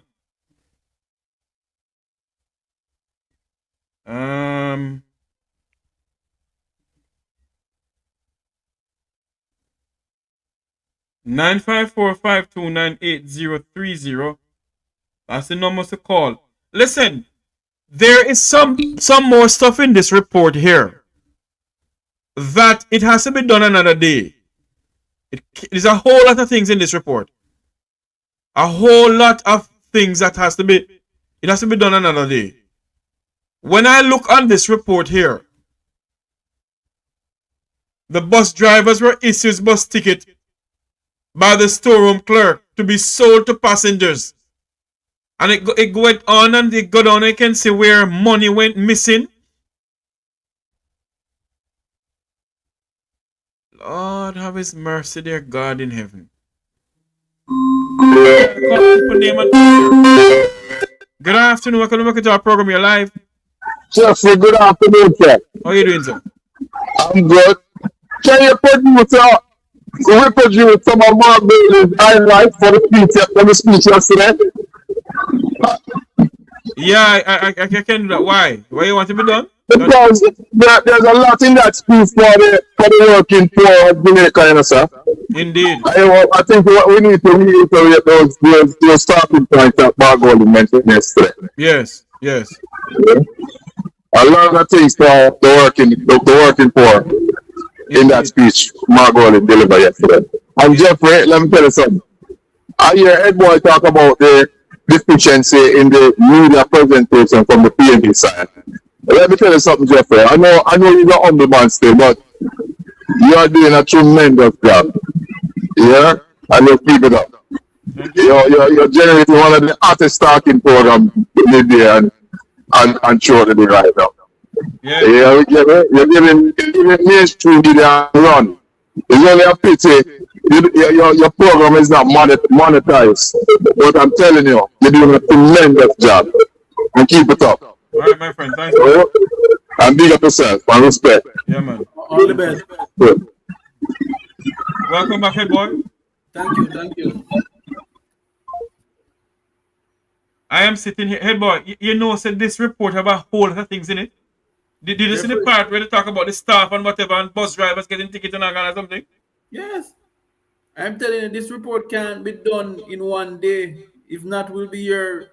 We have to dedicate a day to go through the rest of the report. But as I speak to you, my friend, yes, I'm getting some word from JUTC. Go ahead.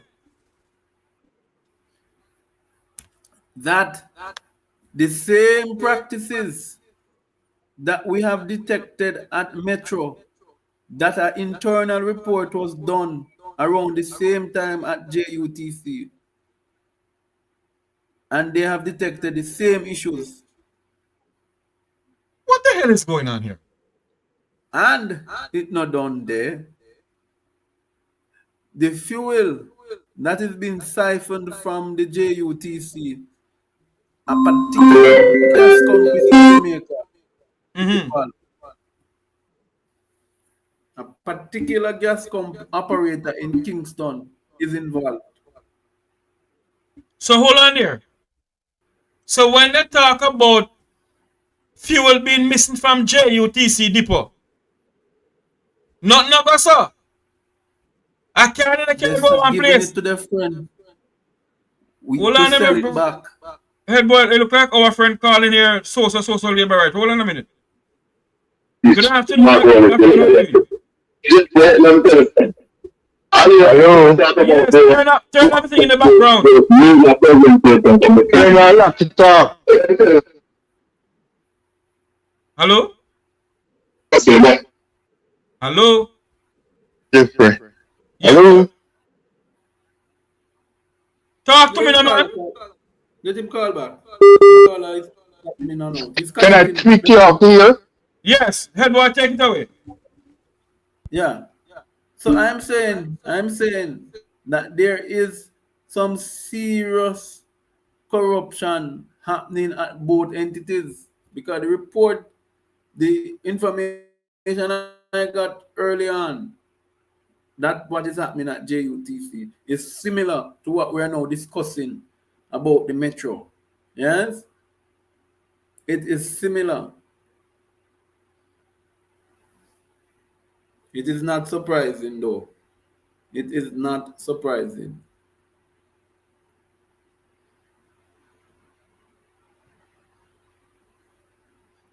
But whilst we do what we do, we'll continue to press on. We'll continue to press on. But as soon as I have my hands on that report on JUTC, they will see.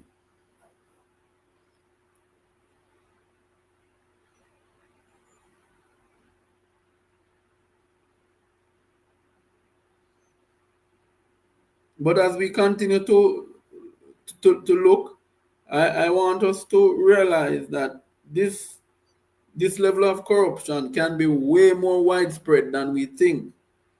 And the question would have been, where else are these things available? Yeah, where else are these things being done? So we really have to ask ourselves this question. Are similar practices being done in entities of the government? So head boy, Mm-hmm. you got information that the same thing going at JUTC went on Montego Bay Metro? Same thing. They say it's the same thing. But hold on. They say, who is fingered in all of this? Don't tell me who. From the parliament? No, what I'm saying, is if me in charge, Jeffrey, if me left you at my yard, and me left $200,000 there, right? You alone me left there. No helper no there, no child no there, no nobody no there. You alone me left there. And me come back and me see the, and you not let in nobody. Me come back in and me see the 200,000 gone. And who me must ask about it? No me? Minister Vaz, let me say it. You need to come and answer. Where is the fuel that is being, the diesel that is being siphoned off and brought at a particular place in Kingston? Who is getting it? In other words, they keep on saying that JUTC losing fuel. Who own the gas station?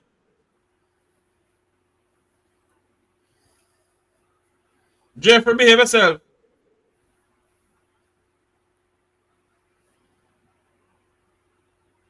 The gas to go somewhere.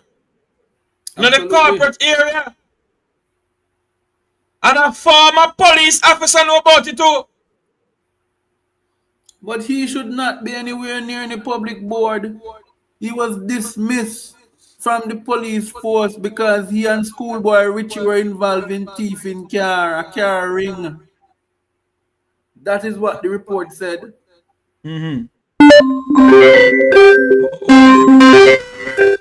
Good afternoon. Welcome to our program. You're live. Hi, good afternoon, Jeffrey. How are you doing? Oh, I'm in Maryland, but I'm a Jamaican. Hold on, darling. Let me take out speakers. Forgive me. Speaker gone. Yes, how are you doing, sir? Are they here want some lunch?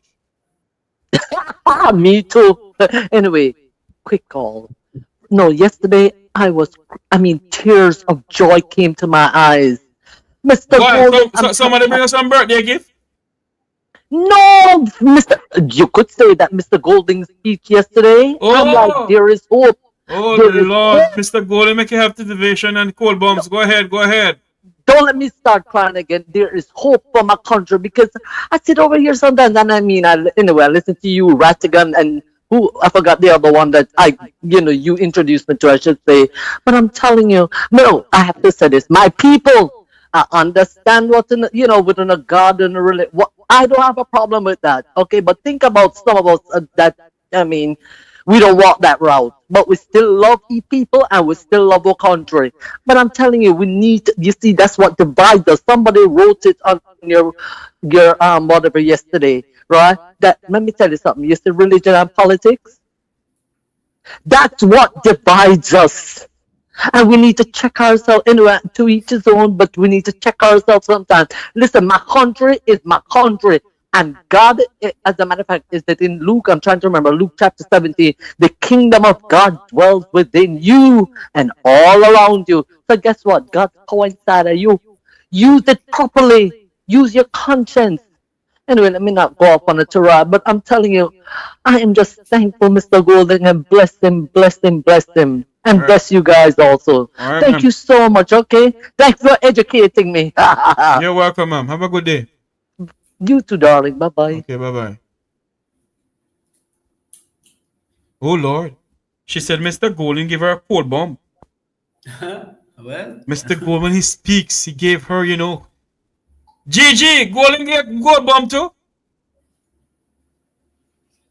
Gigi answer the chat room and Star Girl. When Mr. Golden talk, I get cold bumps. See, Mrs. Williams? Can't behave myself. No, but on a very serious note, what is going on? And they put another person who is a former commissioner of police in the transport sector. I wonder what's going on here. One is that SSP, and one is the former commissioner. Who going guard the guard? Mama.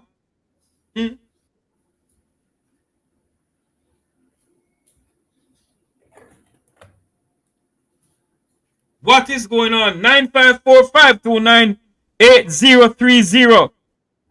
954.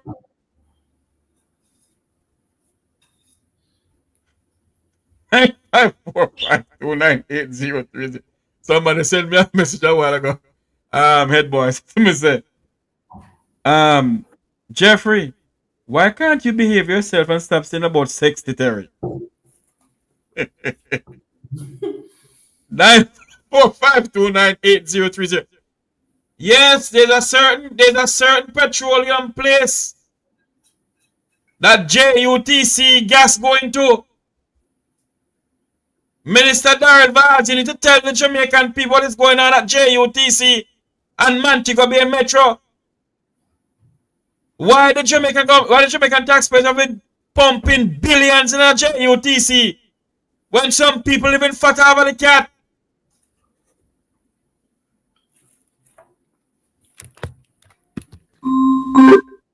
Only the call hang up, only must call and don't hang up. 9545298030 is the numbers to call. 9545298030. Hold on if I'm gonna take this thing here. Go ahead for me, head boy. 1 second, Jeffrey. I'm getting my lunch. 1 second, listeners. I just grabbing my lunch. 1 second. I'm grabbing my lunch. No, I didn't get the chance. I'm on a live right now. Yes. Sorry about that. I had also deal with that a while ago. Curry goat and white rice for lunch, Jeffrey. No. I don't eat no red meat. I don't eat no red meat, no meat. Hey. Hi, Jesus. I want some curry chicken back. I some dirty girl. I would do well with the curry chicken back. 2 boils, some sweet potatoes, a good piece of yellow yam, yeah, and some strong banana. Oh, yes, indeed. And 2 boiled plantain in there because I like boiled plantain, you know. Yeah, here, Gigi, she like dark chocolate. What kind of dark chocolate you like, Gigi? She like dark chocolate. Oh Lord, she love them dark and she love them dark, you know, tall and dark chocolate. That's for Gigi. I can't behave myself on the program today. Father help us. No, on a very serious note. In relation to Mr. Vaz, let me say something that the country and Vaz, you need to come to the front because this is a statement of fact. I have witnessed with my own eyes Darrell Vaz flying in an aircraft which belongs to a major gas operator in Jamaica. When he was sent to the Ministry of Energy, I said to somebody, isn't this a conflict of interest? Is that the same aircraft that went to Israel in? I must have no. The Savior with me. But this aircraft just travels from between Portland, Montego, it goes to the small airports, and if they're going you don't go outside of the Caribbean. Oh, you don't go outside of Jamaica. You know, most of the time the minister don't travel upon the road. I know. You then helicopter back over the Jamaican people and land somewhere else. Do you know he is closely connected to a major family in Jamaica that controls a gas company? Hear me, Ronnie. Hear me now. Hear me now, Jeffrey. You Yeah. remember a program called Cool Runnings? Oh yes. Okay. I don't have to say no more. Reading between the lines. Listen to me, Jamaicans. If you all don't realize what is going on in this country of ours that they call Jamaica, you don't make a sad mistake. And the workers at Montego Bay Metro, they give them until the 31st of this month because they're gonna make them redundant and name the company a different way. In other words, they're gonna rename the company. Why are they redundant in those people? And they're trying to do quick because they don't want to investigate what is going on down there anymore. I heard that the person called Keisha Mack is no longer there in the head boy.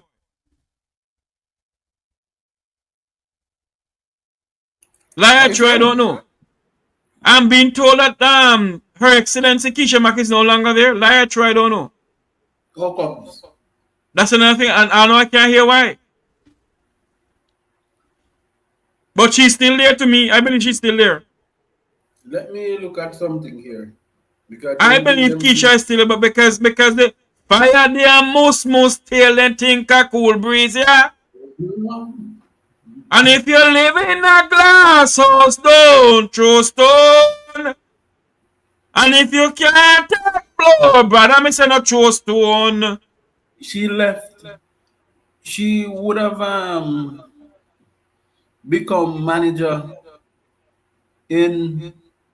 at the end of 2021. So why would in less than 4 years she will leave? And the money not attractive? And so much bookings there? Let them come control that. The money is attractive and the females are Jeffrey behave.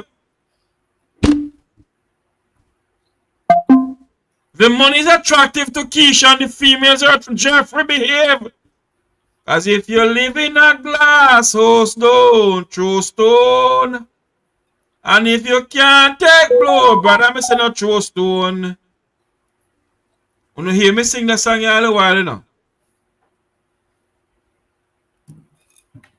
Don't you trouble Zion. I said, don't you trouble Zion. You see, all of those who are trying to stop the workers at Montego Bay Metro, Keisha Mack.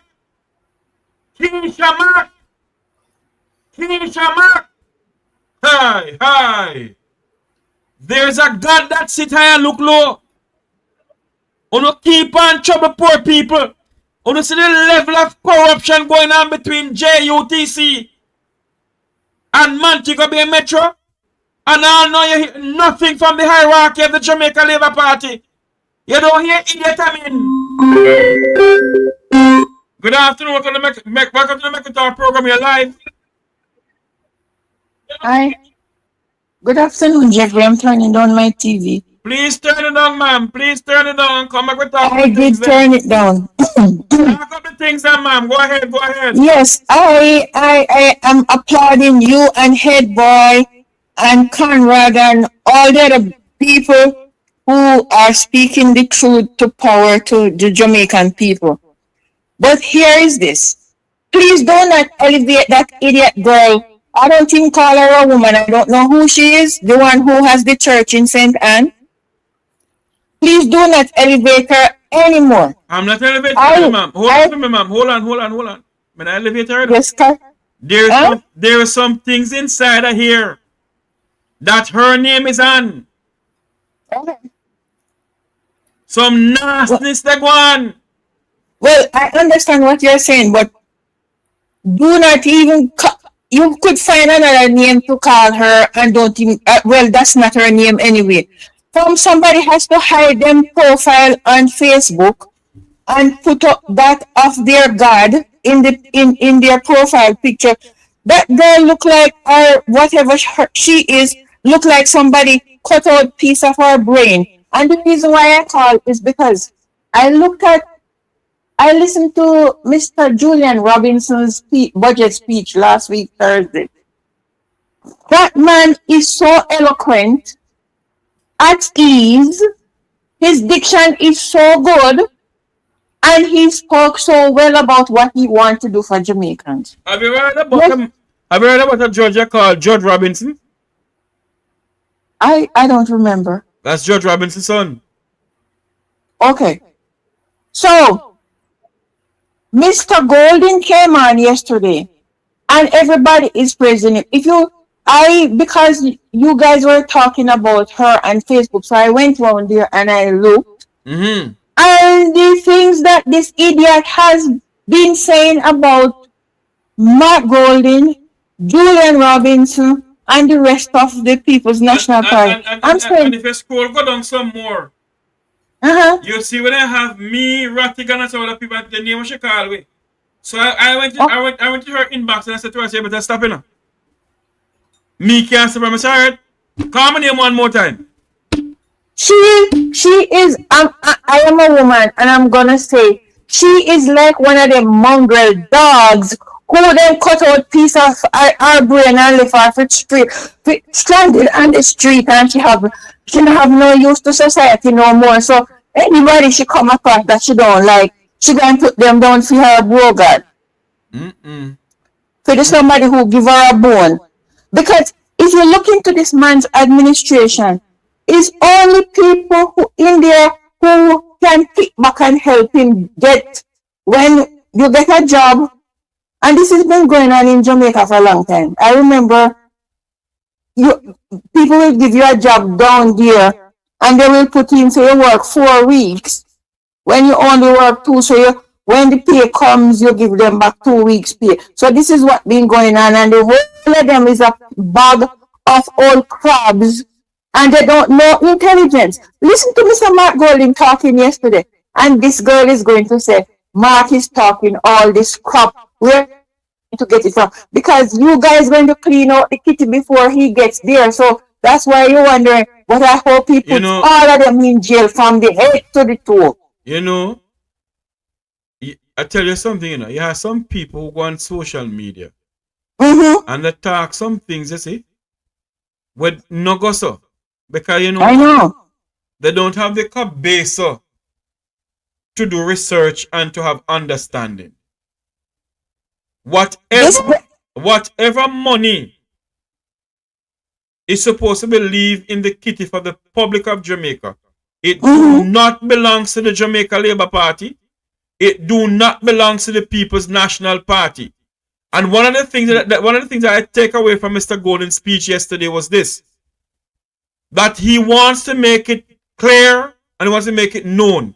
Yep, Jamaica do not belong to the People's National Party or the Jamaica Labour Party. Jamaica belongs to Jamaicans, and I've been preaching on this platform for years. This country belongs to Jamaica and the Jamaican people. But Mr. Chucky and his bride behaving as if it was will to them and the two of them take over Parliament.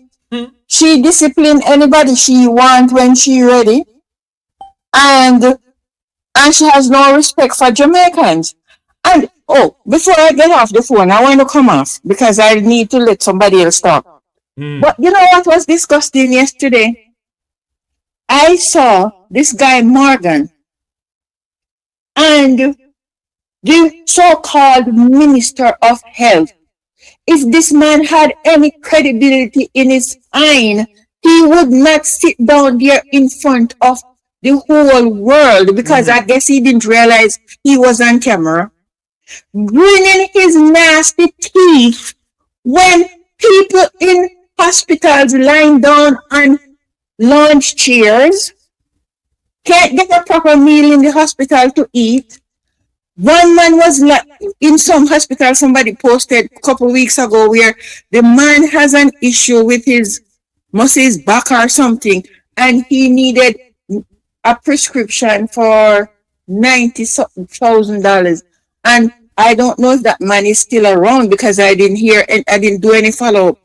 And Christoph can sit down and national TV grinning his teeth because Mr. Golden is making a statement? How dare you, idiot? You know what? All of you are all of them in parliament because they can give a kickback when them get something them can give. The whole of them messing up the country and sharing whatever loot they can. And that's why some of them are here because in any other administration, some of them wouldn't be sticking where they are. True. All right, ma'am. Thanks for calling in. Yeah, all right. Head boy.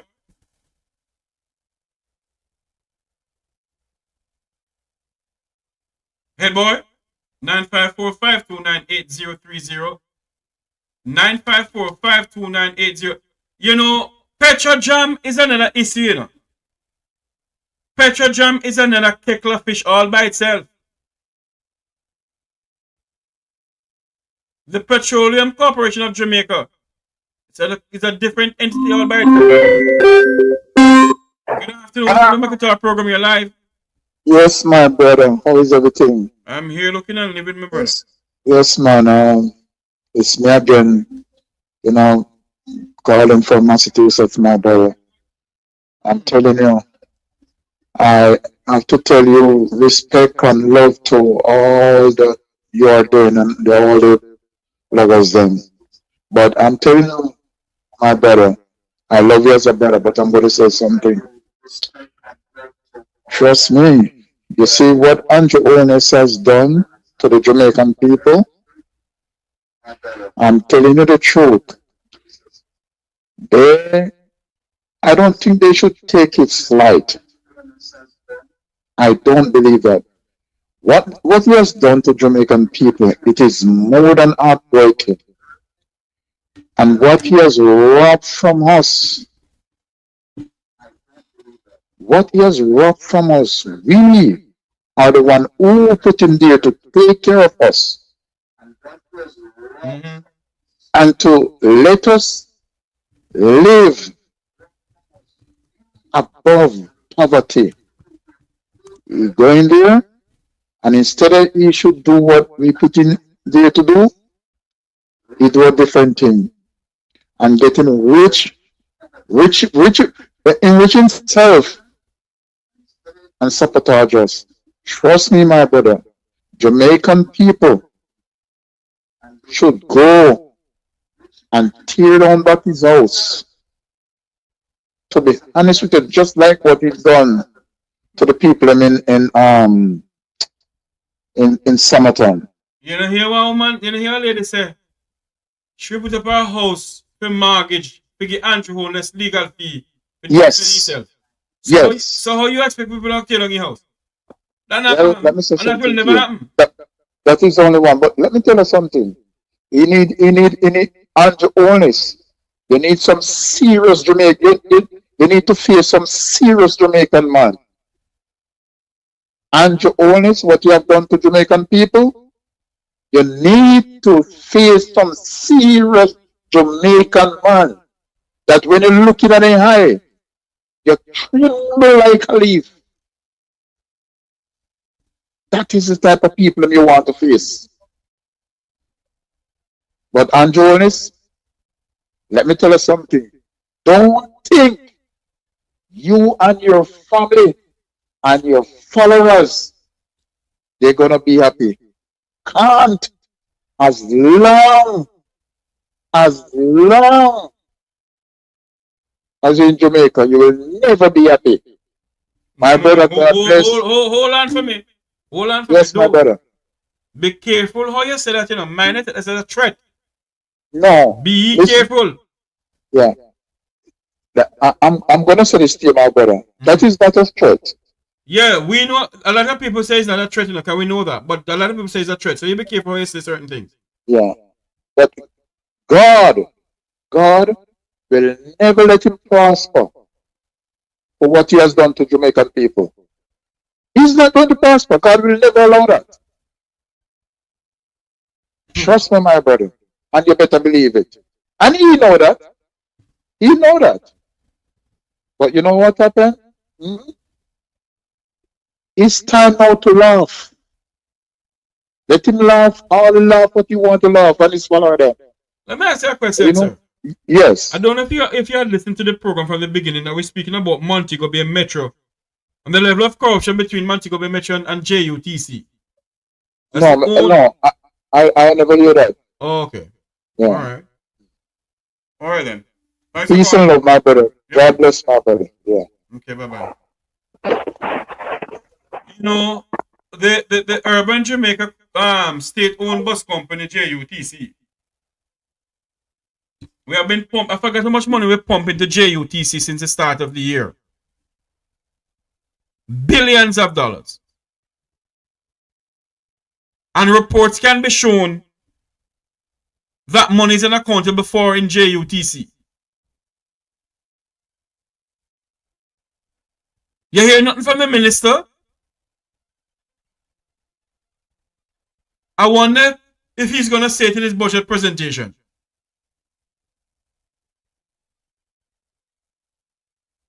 Because what we have in our position here is something that it don't look good.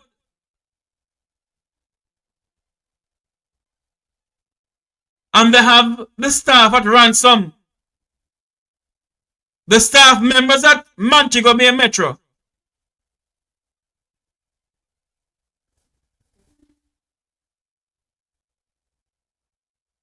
Who are you to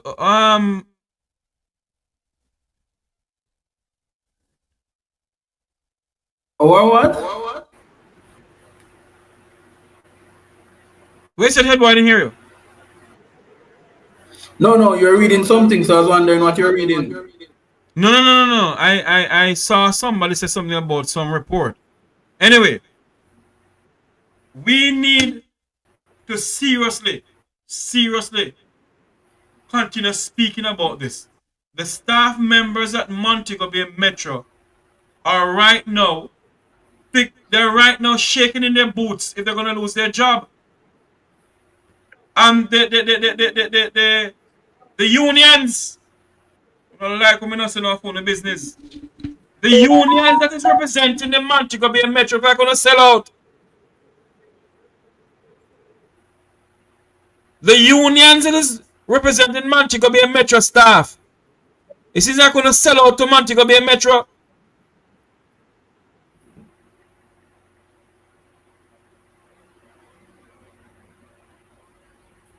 Huh?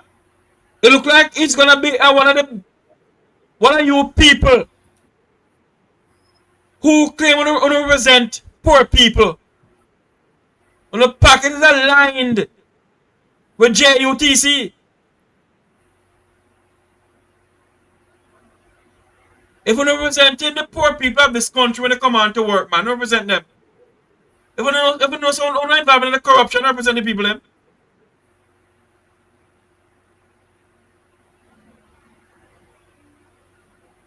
Head boy, go ahead and wrap up word for me. No, more than I've been doing my research, you know. Yeah.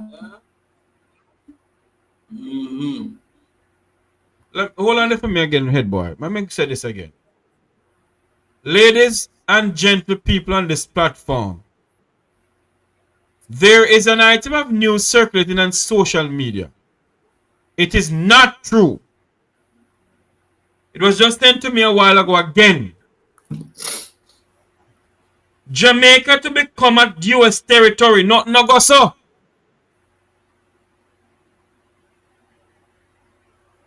The Prime Minister of Jamaica, Andrew Holness,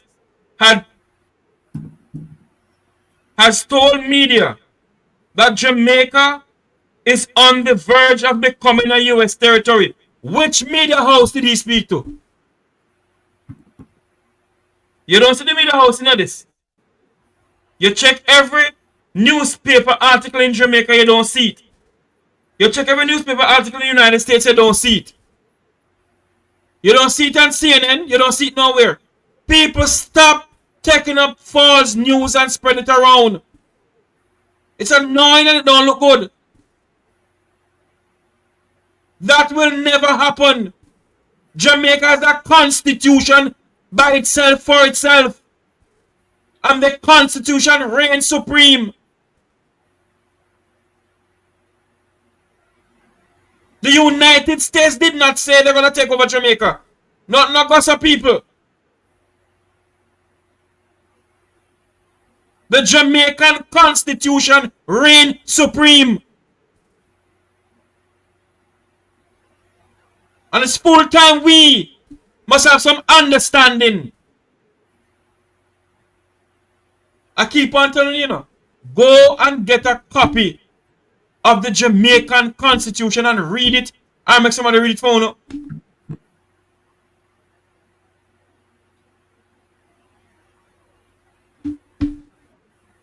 Go back to Montego Bay, make sure my head, boy. Yeah, so Jeffrey, we cannot ignore these issues that we're seeing at the place at Montego Bay Metro. Yeah, we cannot ignore it, and Minister Vaz needs to come and address the issues. Head boy, before you go any further, do you have the time to read page 87 to 89? 87 to 89. I have it here. Just bring it up. I'm going to bring it up right now. We're running going. Here we go. All right. So it says condition and errors and incompleteness. 87. Okay, all the way. Okay.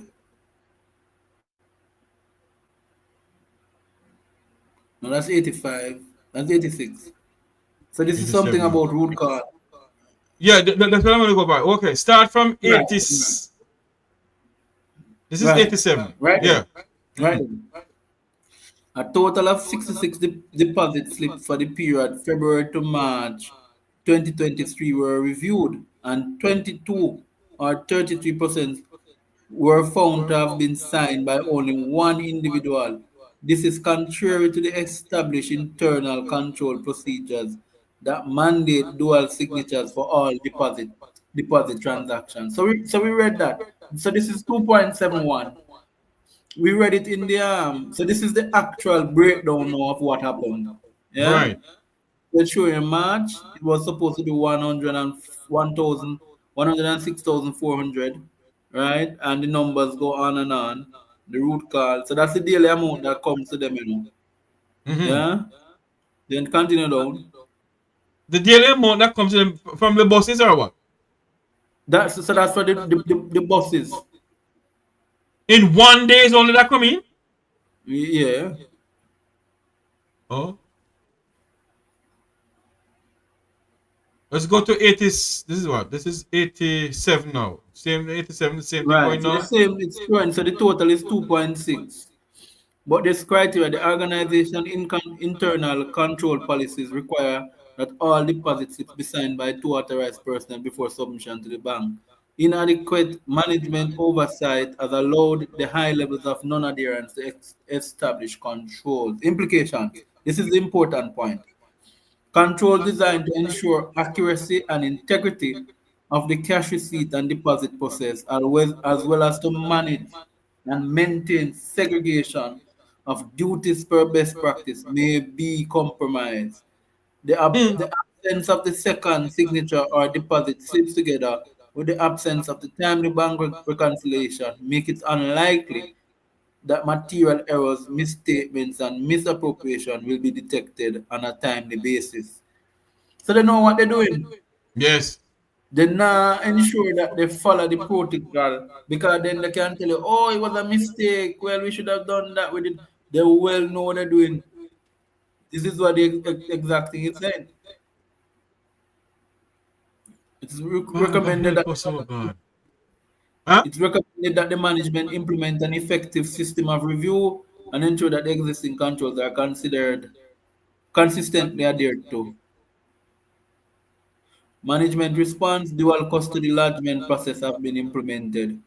That's not true.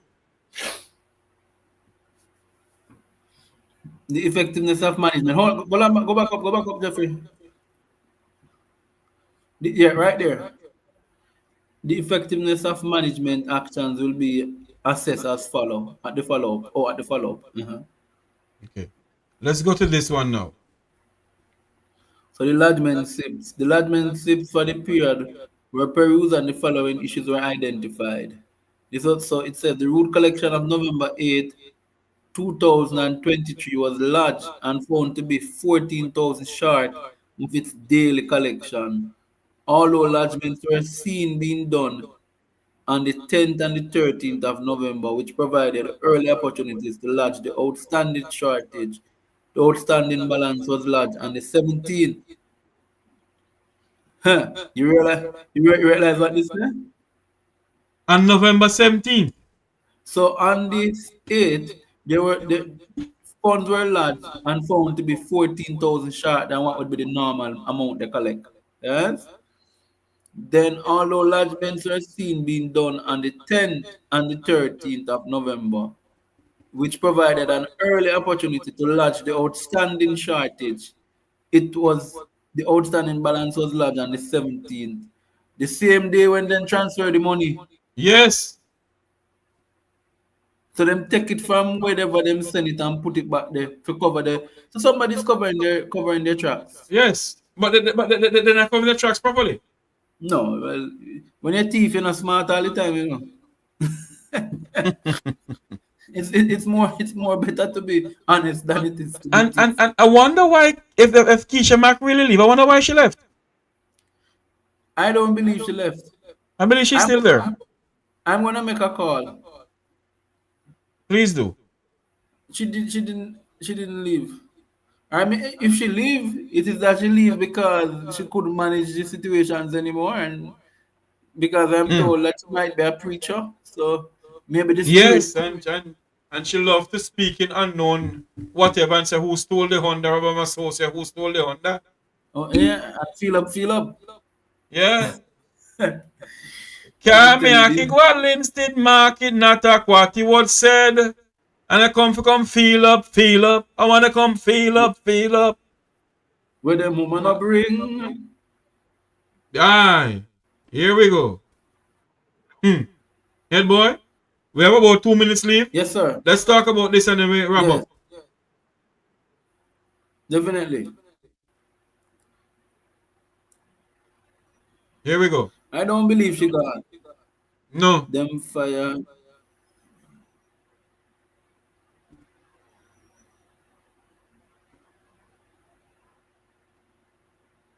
What are you looking at? Somebody's comment. 1 second. They all learn. Okay.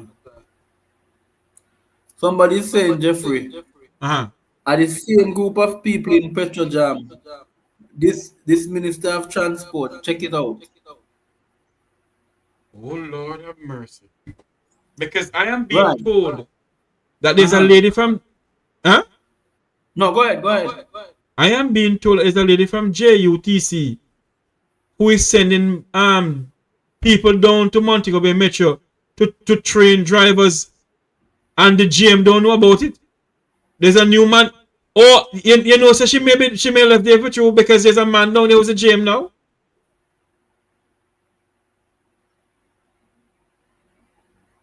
Based on what I'm being told. So was she dismissed after this report? That's the problem. We can't figure that out. How did she walk off? Or she get her car full, as the councillor Joy Cottrell did say bow down a KCC. Hello? That's a very good question. Very good question. Of Lord, let me live. Anyway, Jeffrey, you know, in this seriousness, we still have to joke, because if you take this serious, too serious, trust me, it send up your blood pressure. True. Anyway, listeners, we have to come back and do this next time. We have to come back. The opposition leader will be over on the next platform later. I definitely will be joining in. I want to hear what will be the discussions. I'll be listening too. So we definitely will be there. No, it will be on Partner Draw TV later, Yes. so we'll go over and listen to hear exactly. And also, because of the opportunity they're going to be on Partner Draw TV, Julian Robinson will be on the Make We Talk program on Thursday. It was supposed to be tonight, but they had put a little change it to me and they called me about it, so it's going to be Thursday night. I'm going to have Mr. Julian Robinson on my program on Thursday night. Absolutely. So, listeners, it was time well spent. We have been with you 2 hours and 45 minutes. We're not going to do a 7 hour and 45 and 48 8-minute segment like we did yesterday. Because I could tell you, Jeffrey, I make sure I put on the pot on the fire because I can't. Yesterday was really bad. Oh yes, I gotta, and I have some stuff to do. Yeah. I have a little stuff in my thing to go and do right now in the front of my yard. So we gotta go. All the best, and Kisha Mac, whether you're there or you're there, you were there. Indeed. Show you were there.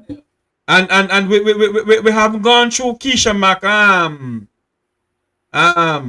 what do you call it now? Resume. Yes, we're going to go through that too, because we're going to reveal to the country fully who is Keisha Mac. Yes.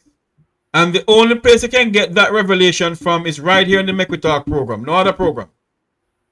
All the best. All the best. Thank you very much for coming on. No problem, my friend. All right. That's my co-host Headboy there for coming on. Remember to like, share, and subscribe to the Make We Talk program. Thank you all very much. Thank you all very, very much for coming on. Remember to like, share, and subscribe. And if you want to donate something to the program, you can do so by either Zelle or Cash App, or you can either hit the super chat. You can hit the super chat, and it will allow you to do what you can do to help us, to keep us going. I'm not begging anybody anything. I'm just saying. I want to say thank you all for coming on. May God bless you. And remember to join us. Join the Reset Rattigan program tonight also. Mr. Rattigan will be on tonight, because tonight is Wednesday night, eh? Yes, he'll be on tonight. So join Mr. Wilfred Rattigan tonight on his program for Come Reset Rattigan.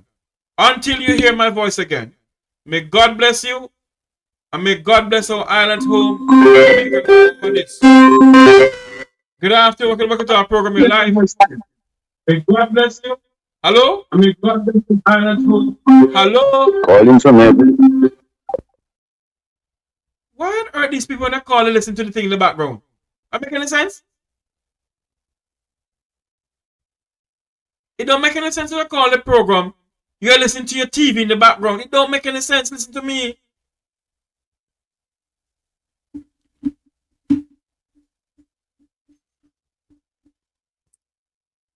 Let's see if we get back this person here.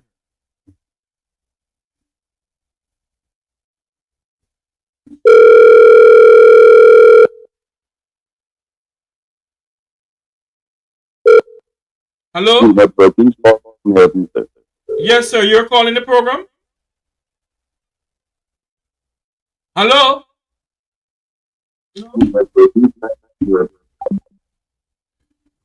May God help us. Thank you all very much for coming on. Remember to like, share, and subscribe. Like, share, and subscribe. Yes, I'm going to go rest, Miss Williams. Like, share, and subscribe. Remember to join Reset Rattigan later on tonight. Reset Rattigan will be on, and also join me tomorrow at 7 p.m. when my special guest will be opposition spokesperson on transport, opposition spokesperson and finance rather, Mr. Julian Robinson. Michael is on my mind. Mr. Julian Robinson. Thank you all very much for coming on. God bless you. God bless our island home, Jamaica land we love. Have a great afternoon, everybody. Strength. Make we reason. Make we talk. If we see corruption in any shape or form, we're going to highlight it. Make we talk. Jeffrey Tavares represents Yard and Broad and the entire diaspora. As long as it affects the life of our nation, uncover the truth. Make we reason. Make we talk. And we don't care about no vumva viva va. No upper echelon. Nobody is not above the law. As long as it not help Jamaica. Make we talk. Make we talk.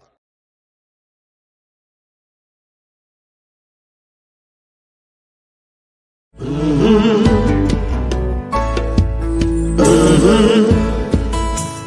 the game gets rough and this life just seems so tough, make we talk, my people, make we talk. When this town becomes an ugly place, don't let it erase the smile from your face. Make we talk, people, make we talk. Conversation is the key, a guiding light for you and me. Spark a talk and you will see. Conflict solver A to Z. World leaders master the art of self-defense just by talk. So people, make we talk. Hey, we're living in a world that on ourselves we must depend. Make we talk.